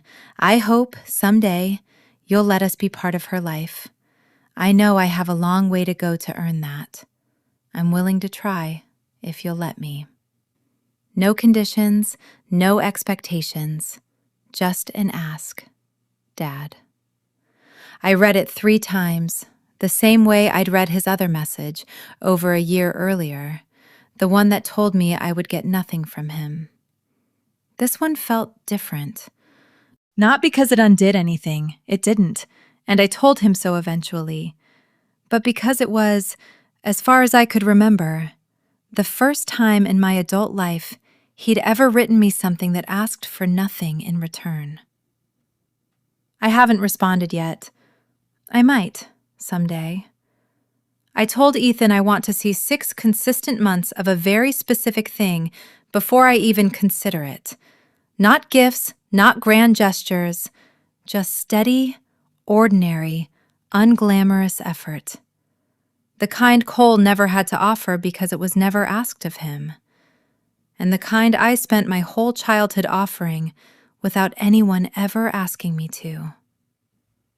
If he manages that, maybe Josie gets to meet her grandfather someday. On my terms, at my pace, with my boundaries fully intact. If he doesn't, she'll grow up surrounded by people who show up anyway. Aunt Denise, Uncle Marty, Ethan's parents, the family we built instead of the one we were handed. I've told this story a few times now, to different people in different rooms, and the reaction is almost always the same. Some version of, "I can't believe your own parents did that." And I understand the impulse to focus on the shock of it, the lawsuit, the viral video, the empty chairs. But if I'm honest, the part that matters most isn't the reveal at the reception. It's the 30 years before it. The quiet, cumulative weight of being told over and over, in 100 small ways, that your needs are simply less urgent than someone else's. If any part of that sounds familiar to you, I want you to hear this clearly. Being the responsible one is not a compliment when it's used as an excuse to give you less. Being told you'll be fine is not reassurance when it's used to justify someone else getting everything you were quietly denied. Document things, not out of paranoia, but out of self-respect. Because someday, the difference between what actually happened and what someone tries to convince you happened might come down to whether you kept the text message, the email, the bank statement, the recording. Know that you're allowed to have boundaries even with people who raised you. Know that love which requires you to shrink is not the kind of love worth organizing your whole life around. And know this too. Sometimes, the moment your family finally shows you exactly who they are, the loudest, most humiliating, most public version of it, is also, somehow, the moment you finally get to stop performing for their approval and start building something honest instead. Ours is a brick house in Donelson with a crib in the corner and a nursery wall painted the color of new leaves. It's not the wedding day I dreamed about at 11 years old. It's better, because every single person who shows up now shows up because they actually want to be there. Not out of obligation, not out of guilt, not because the trust funds said they had to. Some families are born, others are built. I know now, without a shadow of doubt, which one is actually mine. Since I first started telling pieces of this story, a handful of the same questions keep coming up, so I figured I'd answer them here instead of one at a time in comment sections. How did you and Ethan actually meet? Nothing dramatic, honestly, which almost feels funny given everything that came after. We met at a fundraising gala for the nonprofit I work for in March 2021. He wasn't even supposed to be there. His coworker had an extra ticket and couldn't use it, so Ethan went mostly for the free dinner, by his own admission. I was working the check-in table, hopelessly behind on printing name tags, and he spent 20 minutes helping me alphabetize a stack of them instead of going to find his seat. I remember thinking distinctly, this is either the most patient man I've ever met, or he's just trying to get out of small talk with strangers. 4.5 years later, I still don't fully know which it was, and I've decided I don't need to. Did you feel guilty about exposing your parents at your own wedding? For a long time after, yes, in flashes. Not because I thought we were wrong, I still don't think that, but because 30 years of training doesn't dissolve in one dramatic evening, no matter how justified the evening was. There were nights in October and November where I lay awake wondering if I'd ruined something that couldn't be undone, even though, logically, I knew my parents had ruined it themselves, well before Ethan ever opened that laptop. Guilt, I've learned, isn't always a reliable narrator. Sometimes it's just an old habit, wearing the costume of a moral compass. Why did Ethan choose to do it publicly instead of just handling it with lawyers quietly? I asked him this myself, actually, a few weeks after the wedding, once the adrenaline had worn off enough for me to think clearly again. His answer stuck with me. He said, "Your parents spent your entire childhood making sure everyone in that family saw you as the reasonable one, the convenient one, the one who wouldn't cause problems. If we'd handled this quietly, behind closed doors, they'd have had the chance to keep controlling the story afterward, to tell your extended family some version where you were dramatic or difficult or ungrateful. I didn't want them to get the last word in a story that was never really theirs to narrate in the first place." Do you regret how big it got? The news coverage, the reviews, all of it? Not the parts that were true. I do sometimes wish the internet hadn't decided to turn my worst day into entertainment for strangers, the way it does with everything now. But I never once wished the facts themselves had stayed hidden. If anything, watching how quickly and thoroughly people believed the documentation, because it was documentation, not accusation, taught me something important about how much power there is in simply telling the truth, clearly, calmly, and with your receipts already organized. What happened to the venue coordinator, Patricia? Did she get in any trouble for the mix-up with your mom's emails? None at all. And honestly, she deserves a mention here, because she handled the entire situation with more grace than anyone else on the periphery of this story. She never once tried to accommodate my mother's demands, never gave her any indication the wedding might actually be movable, and flagged the whole thing to me the moment it started feeling like something beyond a normal scheduling question. I wrote her a 5-star review myself afterward, and I still recommend Cedarwood Hollow to anyone in the Nashville area who asks. Good vendors who do their job with integrity deserve to be named, not just the people who behaved badly. I skipped past this the first time because it felt like a small detail, but the morning of September 21st actually mattered more to me than almost anything else in the immediate aftermath.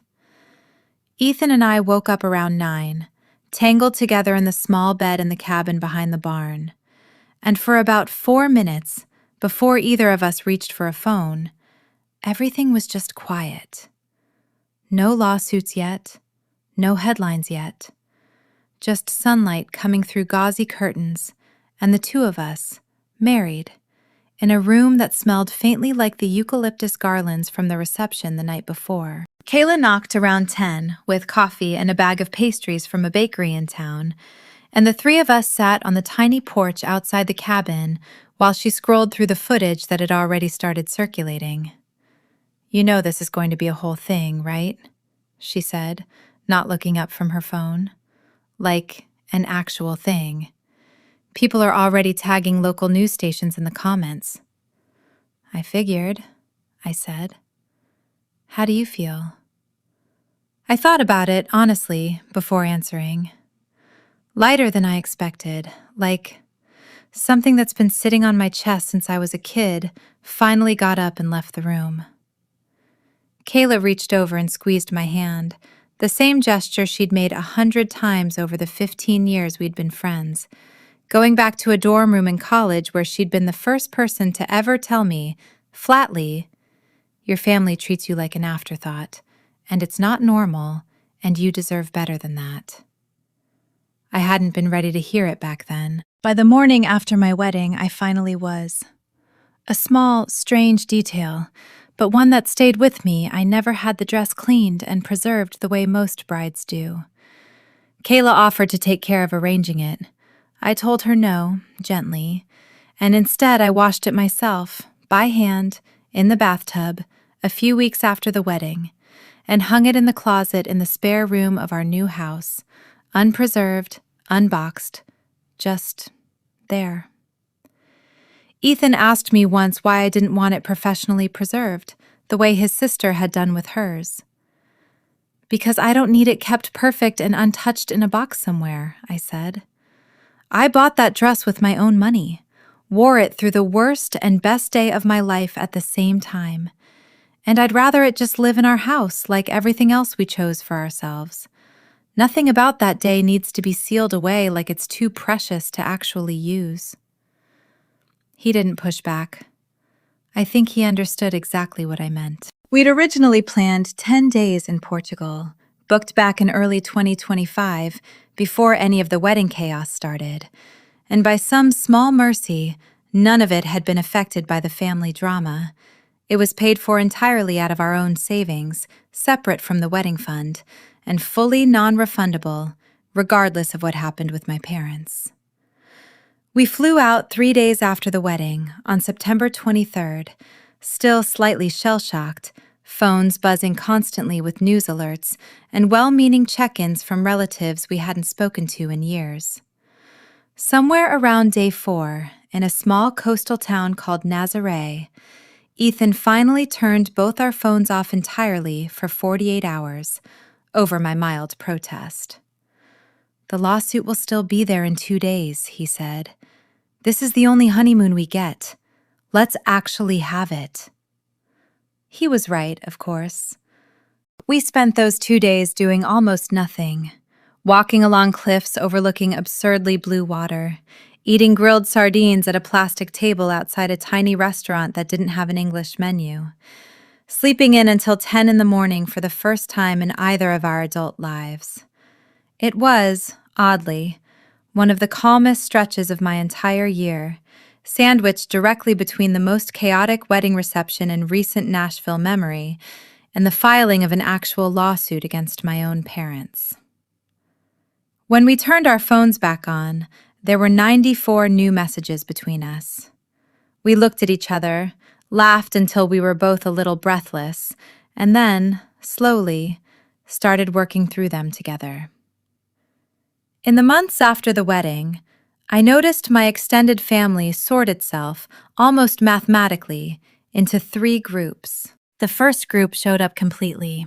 Aunt Denise, Uncle Marty, a scattering of cousins on both sides who reached out unprompted, some of whom I hadn't heard from in years, simply to say some version of, "I saw what happened, and I'm in your corner."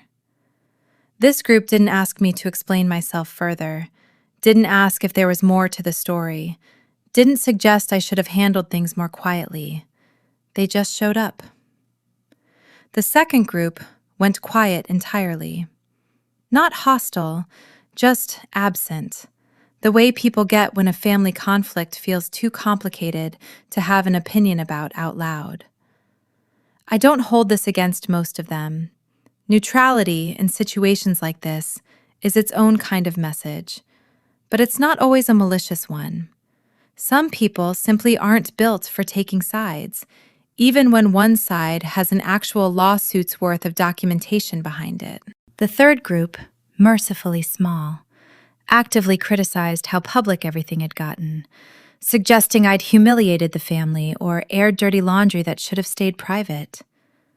A second cousin named Patricia, no relation to our venue coordinator, just an unfortunate name overlap, sent me a long message in October suggesting that no amount of money justifies destroying your father's reputation on the internet.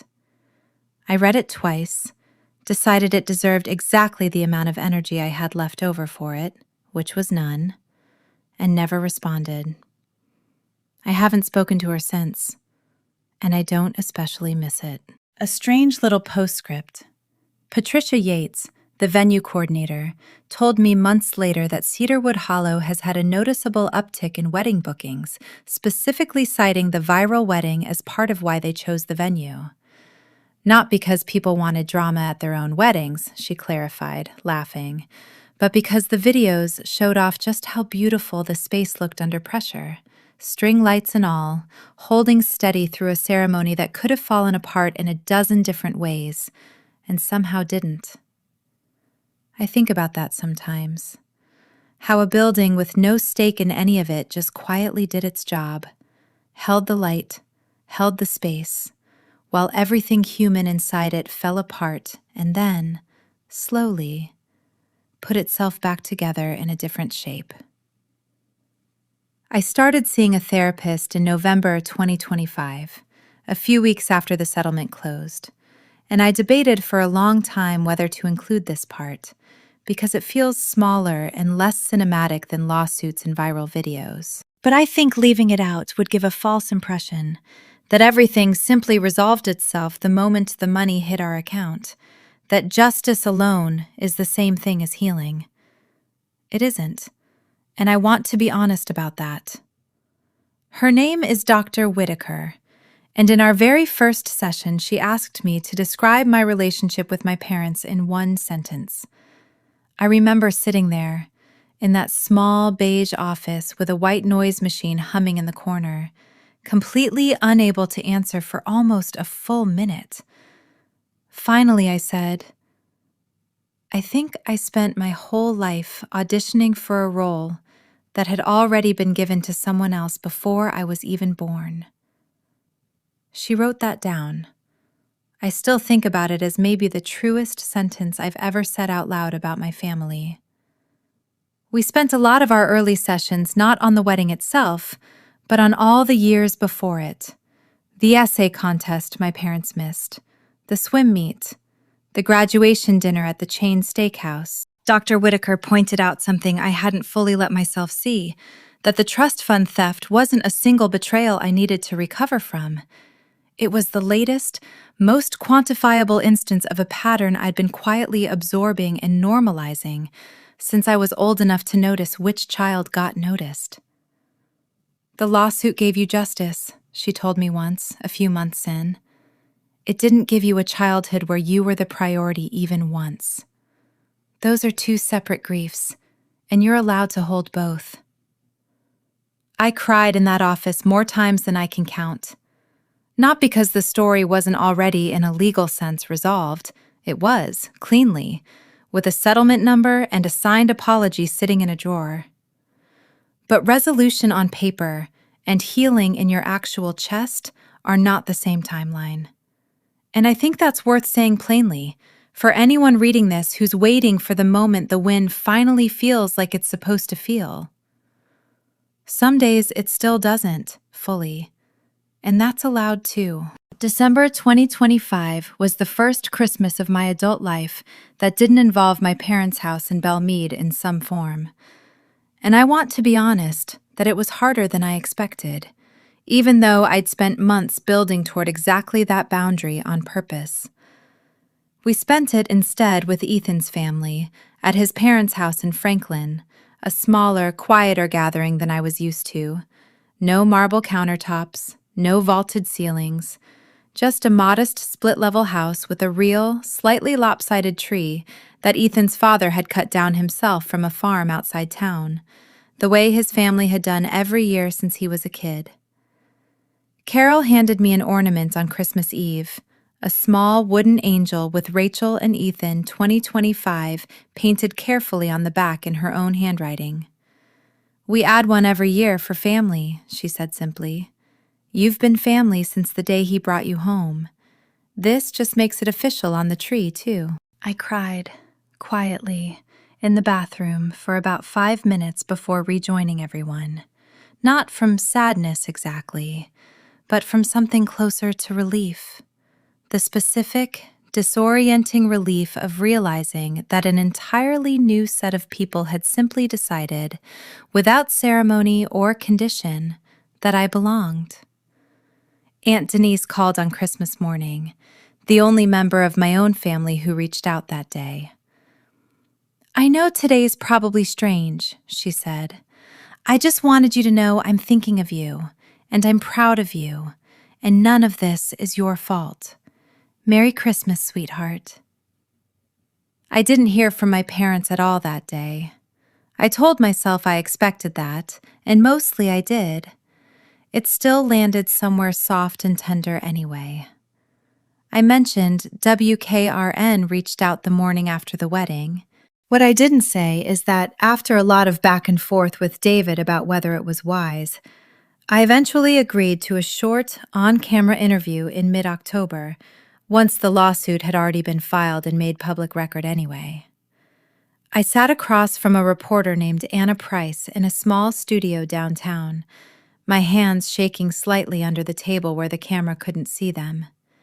She asked me, gently, why I'd agreed to speak publicly at all, given how private this kind of family conflict usually stays. Because for 30 years, silence is exactly what let this happen, I told her. My parents relied on the assumption that I'd handle everything quietly, the way I always had. The one time I didn't, everyone got to see clearly what had actually been happening behind closed doors the whole time. I think that matters. For anyone else out there absorbing the same thing I did and calling it normal because nobody around them ever said otherwise. The segment aired that Thursday. I watched it once, alone, sitting on our bed with my knees pulled up to my chest, and then I never watched it again. Some victories you only need to witness a single time before you're ready to simply live inside them instead of replaying them. I gave you the outline of mediation before, the offer, the counteroffer, the final number. But I want to go back and actually describe the day itself, because sitting in that building was one of the strangest experiences of my entire life. The mediation took place on the 14th floor of an office building downtown, all glass and quiet carpeted hallways, the kind of place that seems specifically designed to make people feel too civilized to raise their voices. David and I sat in a small conference room with a pitcher of ice water neither of us touched. Down the hall, in a room I never entered, my parents sat with their own attorney, a heavyset man named Philip Grant, who I'd later learn had represented my father's business interests for over a decade. The retired judge acting as mediator, a soft-spoken man named Judge Alvarez, walked between the two rooms with a legal pad, relaying offers and counteroffers with a kind of practiced neutrality that somehow made the whole process feel both less dramatic and more surreal than I expected. Around 11 that morning, he came into our room and said, without much preamble, "Your father would like me to relay something directly, if you're willing to hear it. It's not part of the settlement negotiation. He asked me to pass it along regardless." I looked at David. He shrugged slightly, leaving the decision to me. "Okay," I said. "Go ahead." Judge Alvarez read from his notes. He says, "Tell her, I know I can't undo this with money. I know that. I'm not asking her to forgive me today.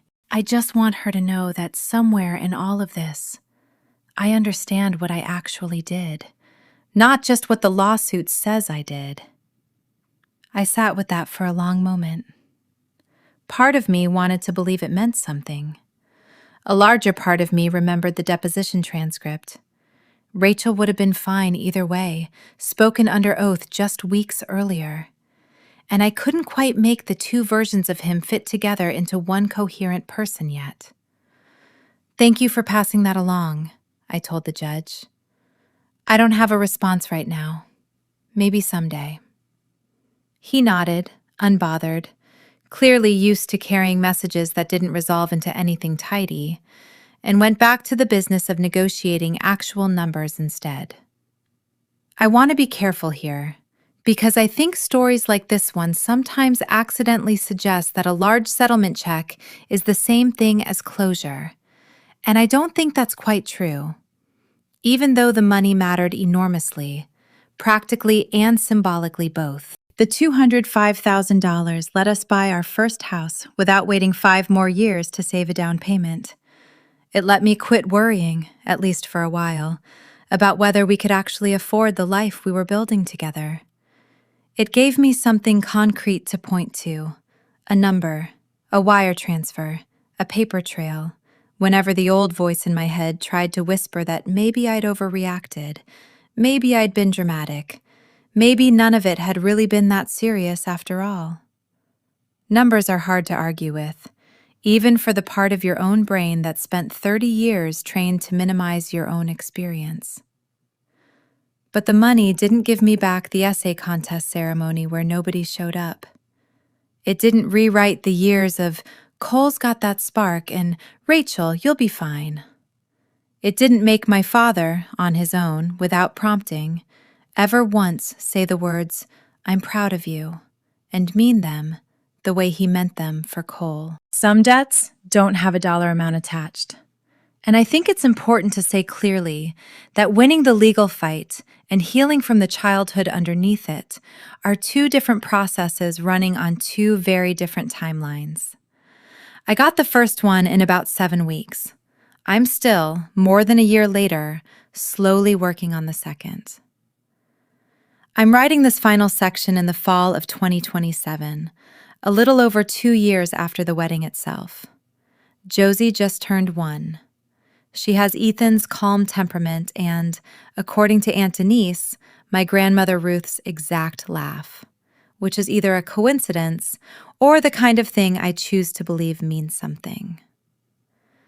My father has, in fact, kept his word about steady, unglamorous effort.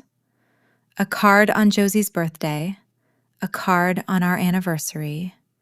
No gifts, no grand gestures, no attempts to buy back access the way he once tried to buy Cole's restaurant with my inheritance. Just consistent, quiet, low-pressure contact. Exactly the kind he never once offered me as a child. In August, almost a year to the day after his first letter, I finally called him. Not a long conversation, maybe 10 minutes, but I told him he could meet Josie, supervised, at a public park. No expectations beyond that single visit. He cried on the phone, which I genuinely never once seen or heard him do in 31 years of being his daughter. He showed up to that park visit 15 minutes early, sat quietly on a bench, and waited for us, without checking his phone once, according to Ethan, who watched from a distance the entire time, ready to leave immediately if anything felt wrong. It didn't. My father held his granddaughter for 11 minutes, told her, quietly, that her middle name was his favorite thing anyone had done in this whole mess, and then handed her back without asking for anything more than what I'd already offered. My mother has been slower, more resistant, still occasionally slipping into comments about how this all could have been avoided if I'd just been a little more flexible back in 2025. I've stopped absorbing those comments the way I used to. I simply end the call when they start, calmly, without drama, the same way you'd close a window against weather you've already decided you don't need to sit in. Cole and I still haven't spoken.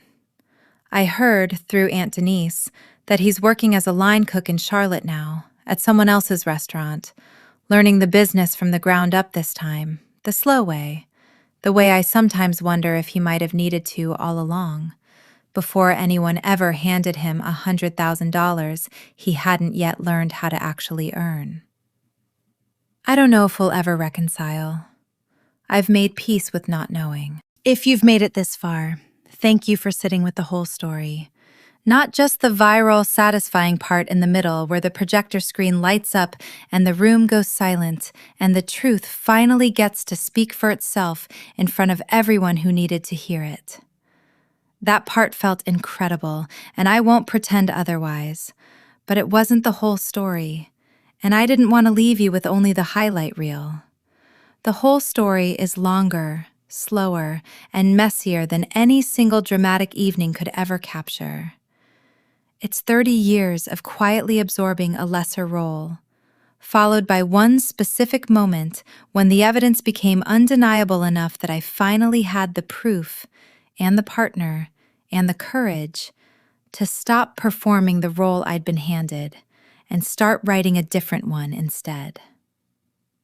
Some families are simply born, and you take what you're given. Others have to be built, deliberately, out of people who choose over and over in small, unglamorous ways to actually show up. I got lucky enough to end up with a version of the second kind. A husband who spent 5 weeks quietly building a case instead of quietly resenting the situation. An aunt and uncle who chose truth over comfortable family peace. In-laws who folded me into their family without asking me to prove I belonged there first. And now, a daughter who will never once have to wonder whether she's the priority in this house. That's the ending I actually wanted. More than the settlement, more than the viral video, more than watching my father's business take a hit he'd spent decades building. Not revenge, just, finally, a family where nobody has to be the reasonable one in order to be loved. Some families are born. Ours was built. And I would build it again, exactly this way, every single time. I skipped over the night before the wedding almost entirely the first time through, and I think it deserves its own space, because it was the moment I came closest to calling the whole plan off.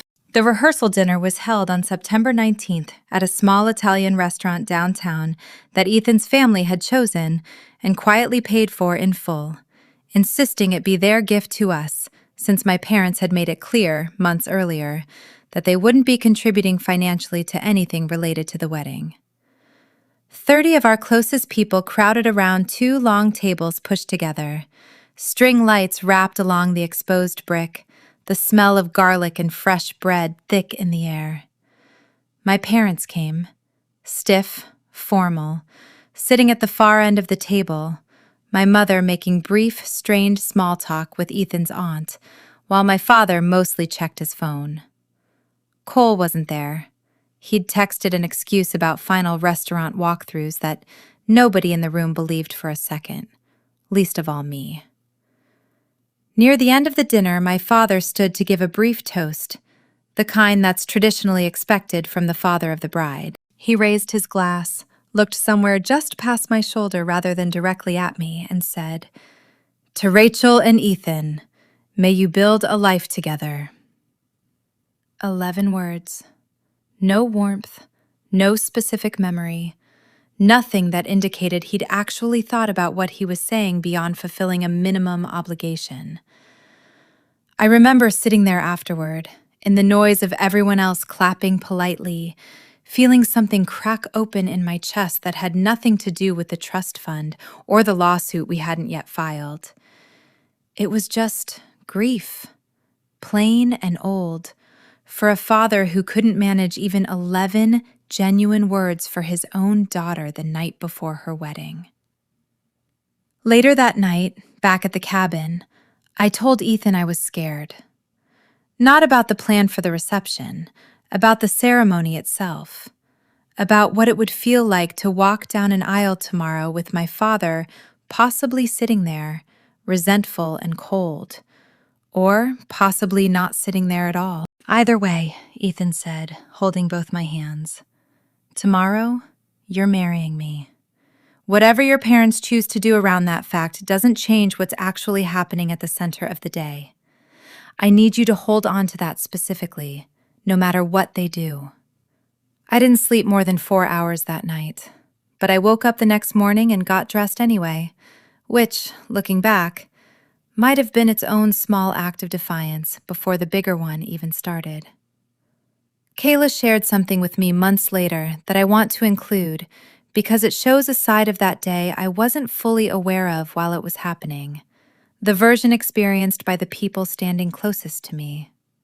Apparently, the 4 bridesmaids had a group text running the entire day, separate from anything I ever saw, coordinating logistics and, increasingly as the day went on, managing their own reactions to what was unfolding. At 3:52 p.m., right before the ceremony began, one bridesmaid had texted, "Her parents are sitting in the very back row. This feels bad, you guys." At 4:11 p.m., during the ceremony itself, right after my father stood up and made his announcement, Did that actually just happen? OMG! Followed 30 seconds later by, I'm shaking. Is Rachel okay? Someone check on her. After. At 6:40 p.m., once the reception was underway and everyone could see the 2 empty chairs at the family table, Ethan keeps checking his watch. Something's happening tonight. I can feel it. And then, at 8:47 p.m., 6 minutes after the reveal ended, I have never been so proud of 2 people in my entire life. Rachel deserves every single good thing coming her way after this. Kayla showed me the whole thread on my birthday the following February, and I sat there scrolling through it, crying quietly, struck by how much love had been quietly circulating around me all day in a channel I never even knew existed, from people who'd shown up completely, without being asked twice. The question I get most often, more than any legal detail or family gossip, is some version of, have you forgiven your parents? I thought about this question more than almost any other part of the story, and the honest answer is complicated enough that I want to give it real space instead of a tidy one-line response. I don't think forgiveness, for me, looks like the version most people mean when they ask that question. A full return to closeness, a clean slate, pretending the trust fund and the walkout and 30 years of you'll be fine simply stopped mattering the moment an apology letter arrived by certified mail. That version of forgiveness has never felt honest or achievable to me, and I've stopped feeling guilty for not reaching for it. What I have found, slowly, over 2 years, is something smaller and more sustainable. A kind of forgiveness that just means I no longer organize my daily emotional life around what my parents did, or might still do, or might someday finally understand about themselves. I've let go of the specific, exhausting hope that they'll ever fully see what they did clearly enough to earn back what they lost.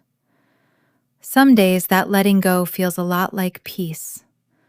Other days it just feels like tired acceptance, which I've decided is close enough to count.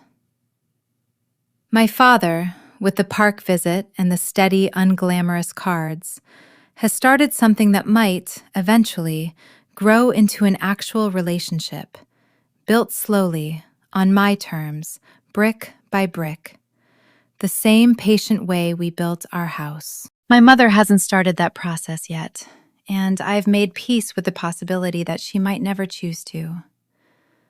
Either way, I don't need their transformation to feel whole anymore.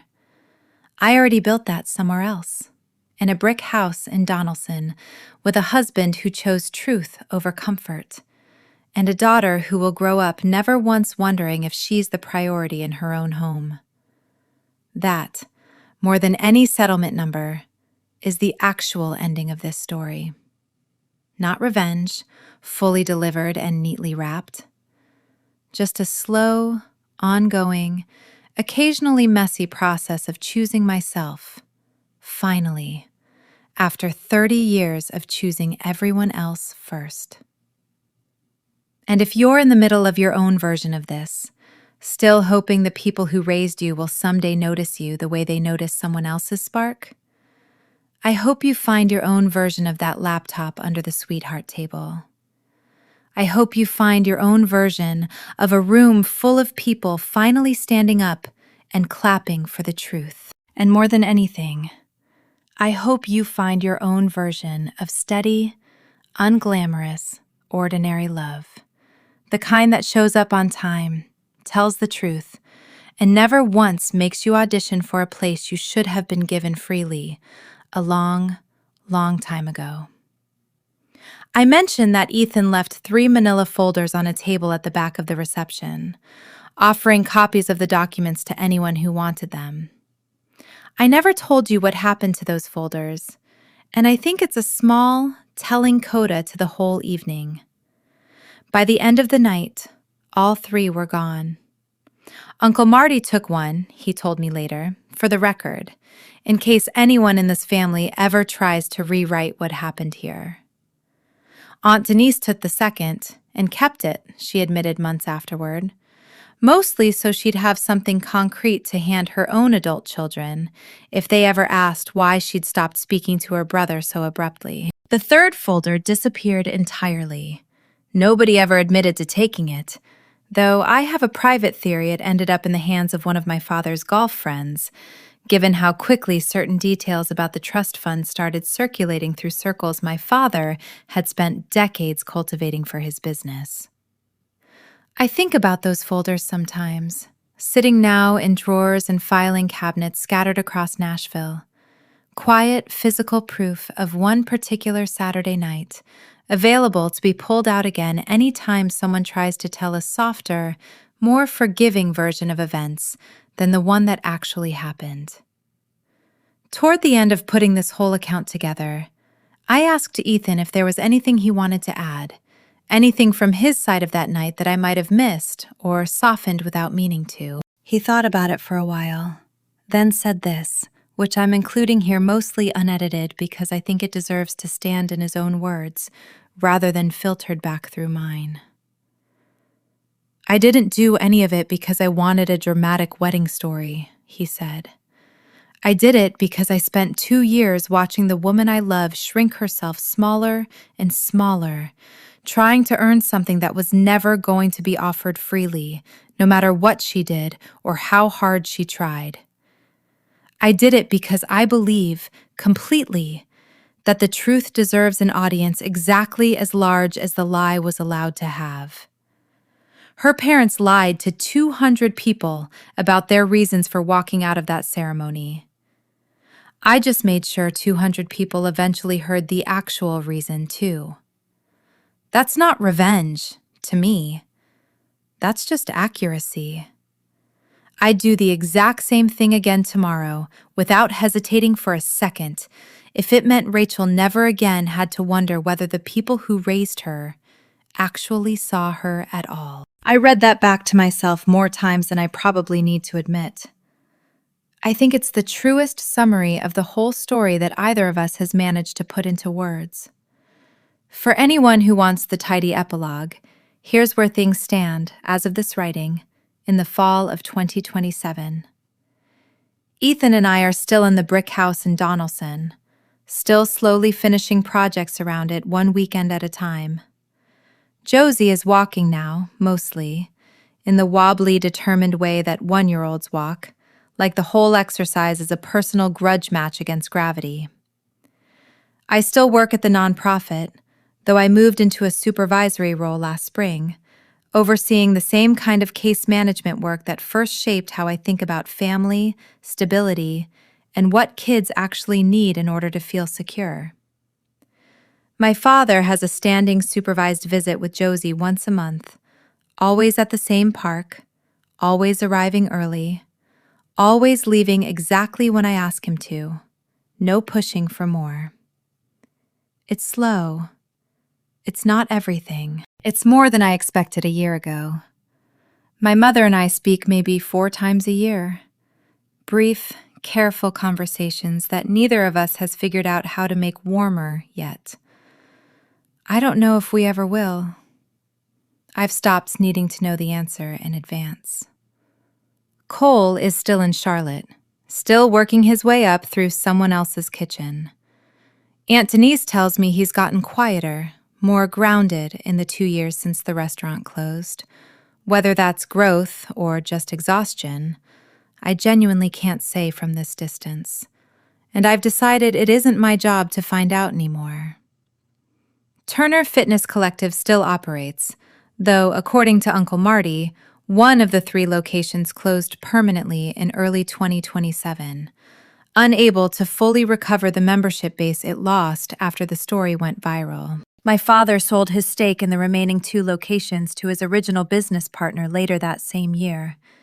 The same partner, as it turned out, involved in that separate financial dispute David's colleague had mentioned to me back in January 2026. I don't know the full details of how that resolved, and for the reasons I explained earlier, I've deliberately chosen not to dig. Aunt Denise and Uncle Marty remain, 2 years later, the steadiest bridge between the family I was born into and the one I chose to keep close. I don't know what I would have done without either of them standing in that gap, refusing to let an entire side of my family disappear just because the two people at its center had failed so badly at holding it together. I started this account by telling you about two empty chairs in a front row, a projector screen lighting up in a barn full of string lights, and a room full of people standing up to applaud a truth that had been buried for far too long. I want to end it somewhere quieter, somewhere truer to how most of actual life gets lived after the dramatic parts fade into memory. Most evenings now, after Josie goes down for the night, Ethan and I sit on the back porch of our brick house drinking coffee that's gone slightly cold because we always mean to drink it while it's hot and never quite manage it. Watching the sky do its slow fade from orange to navy over a yard we're still, 2 years later, figuring out how to landscape properly. Nobody's performing for anybody out there. Nobody's auditioning for approval that was never going to come. It's just two people and a sleeping baby upstairs, and a quiet, unglamorous, entirely ordinary kind of love that never once required me to be smaller than I actually am. That's the ending I actually wanted, long before I understood that I'd have to fight my own family, publicly, at my own wedding, in order to finally get it. Some families are born. Ours was built, on purpose, one steady evening at a time, and I will choose it again, exactly this way, for the rest of my life. Before I close this out completely, I want to speak directly, for a moment, to anyone reading this who recognizes themselves a little too clearly in the steady one role. The sibling who never caused problems, the child who got praised for independence instead of given actual support. The one who quietly absorbed "you'll be fine" as though it were a compliment instead of a warning sign about how little attention you were actually going to receive. You are allowed to want more than being fine. You are allowed to notice the pattern, name it clearly, even if naming it out loud for the first time feels disloyal or dramatic or unfair to people who raised you and, in their own limited way, probably do love you.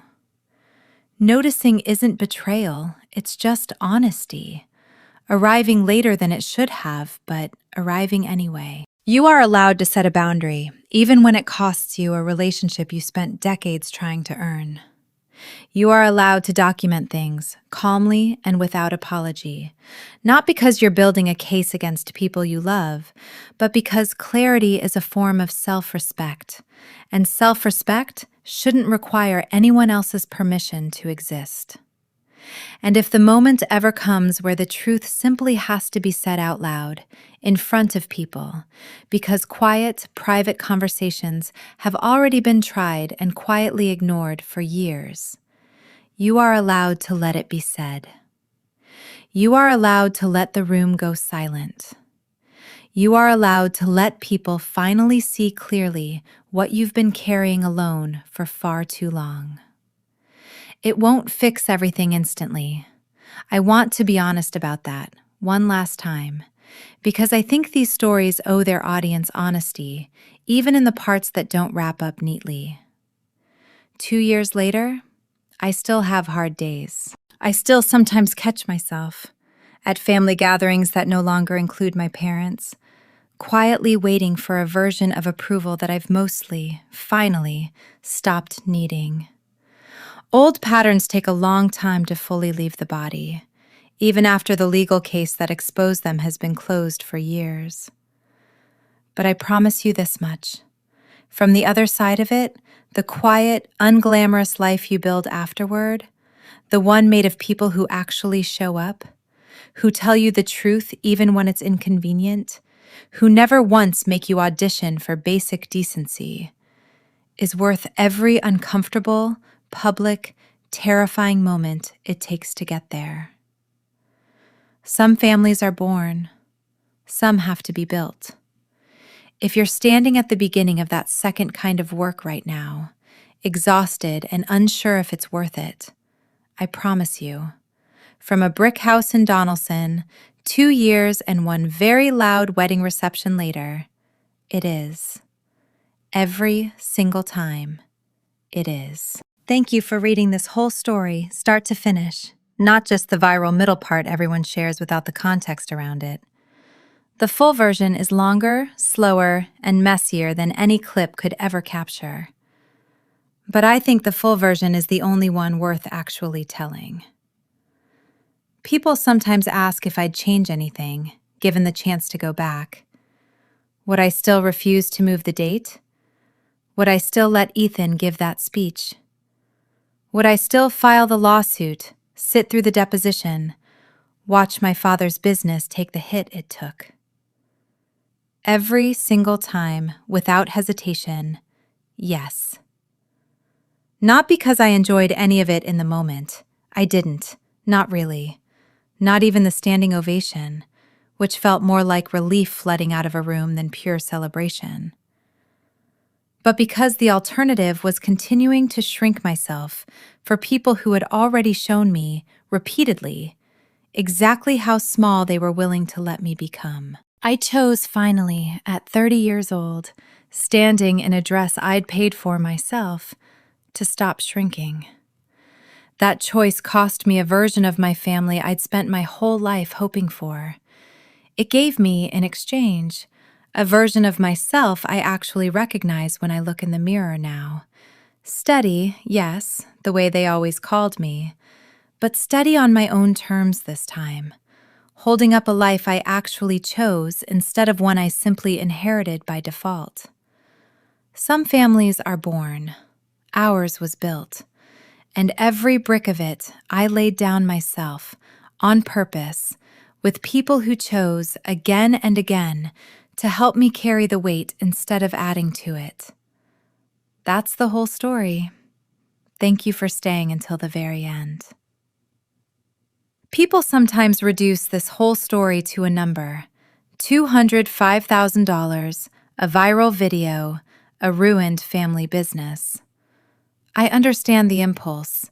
Numbers are easy to repeat, easy to headline, easy to argue about in comment sections. But if you asked me honestly what the actual turning point of my life was, it was never the wire transfer landing in our account. It was a much smaller moment, one I almost left out entirely because it seemed too quiet to matter. It was the second before Ethan clicked that first slide. The half second where he looked at me, waiting for a single nod, and I realized that for the first time in 30 years, someone was asking my permission before speaking on my behalf, rather than simply deciding, the way my parents always had, what was best for me without ever actually checking. That's the moment I actually think about most nights, more than the lawsuit, more than the settlement, more than the applause. Being asked, being trusted to decide for myself, finally, what my own story was allowed to say out loud. Everything else, the money, the headlines, the empty chairs, the closed restaurant, was just the world catching up to a truth I'd already been quietly living for a very long time. I hope, whatever your own version of this looks like, you find someone who asks first, too.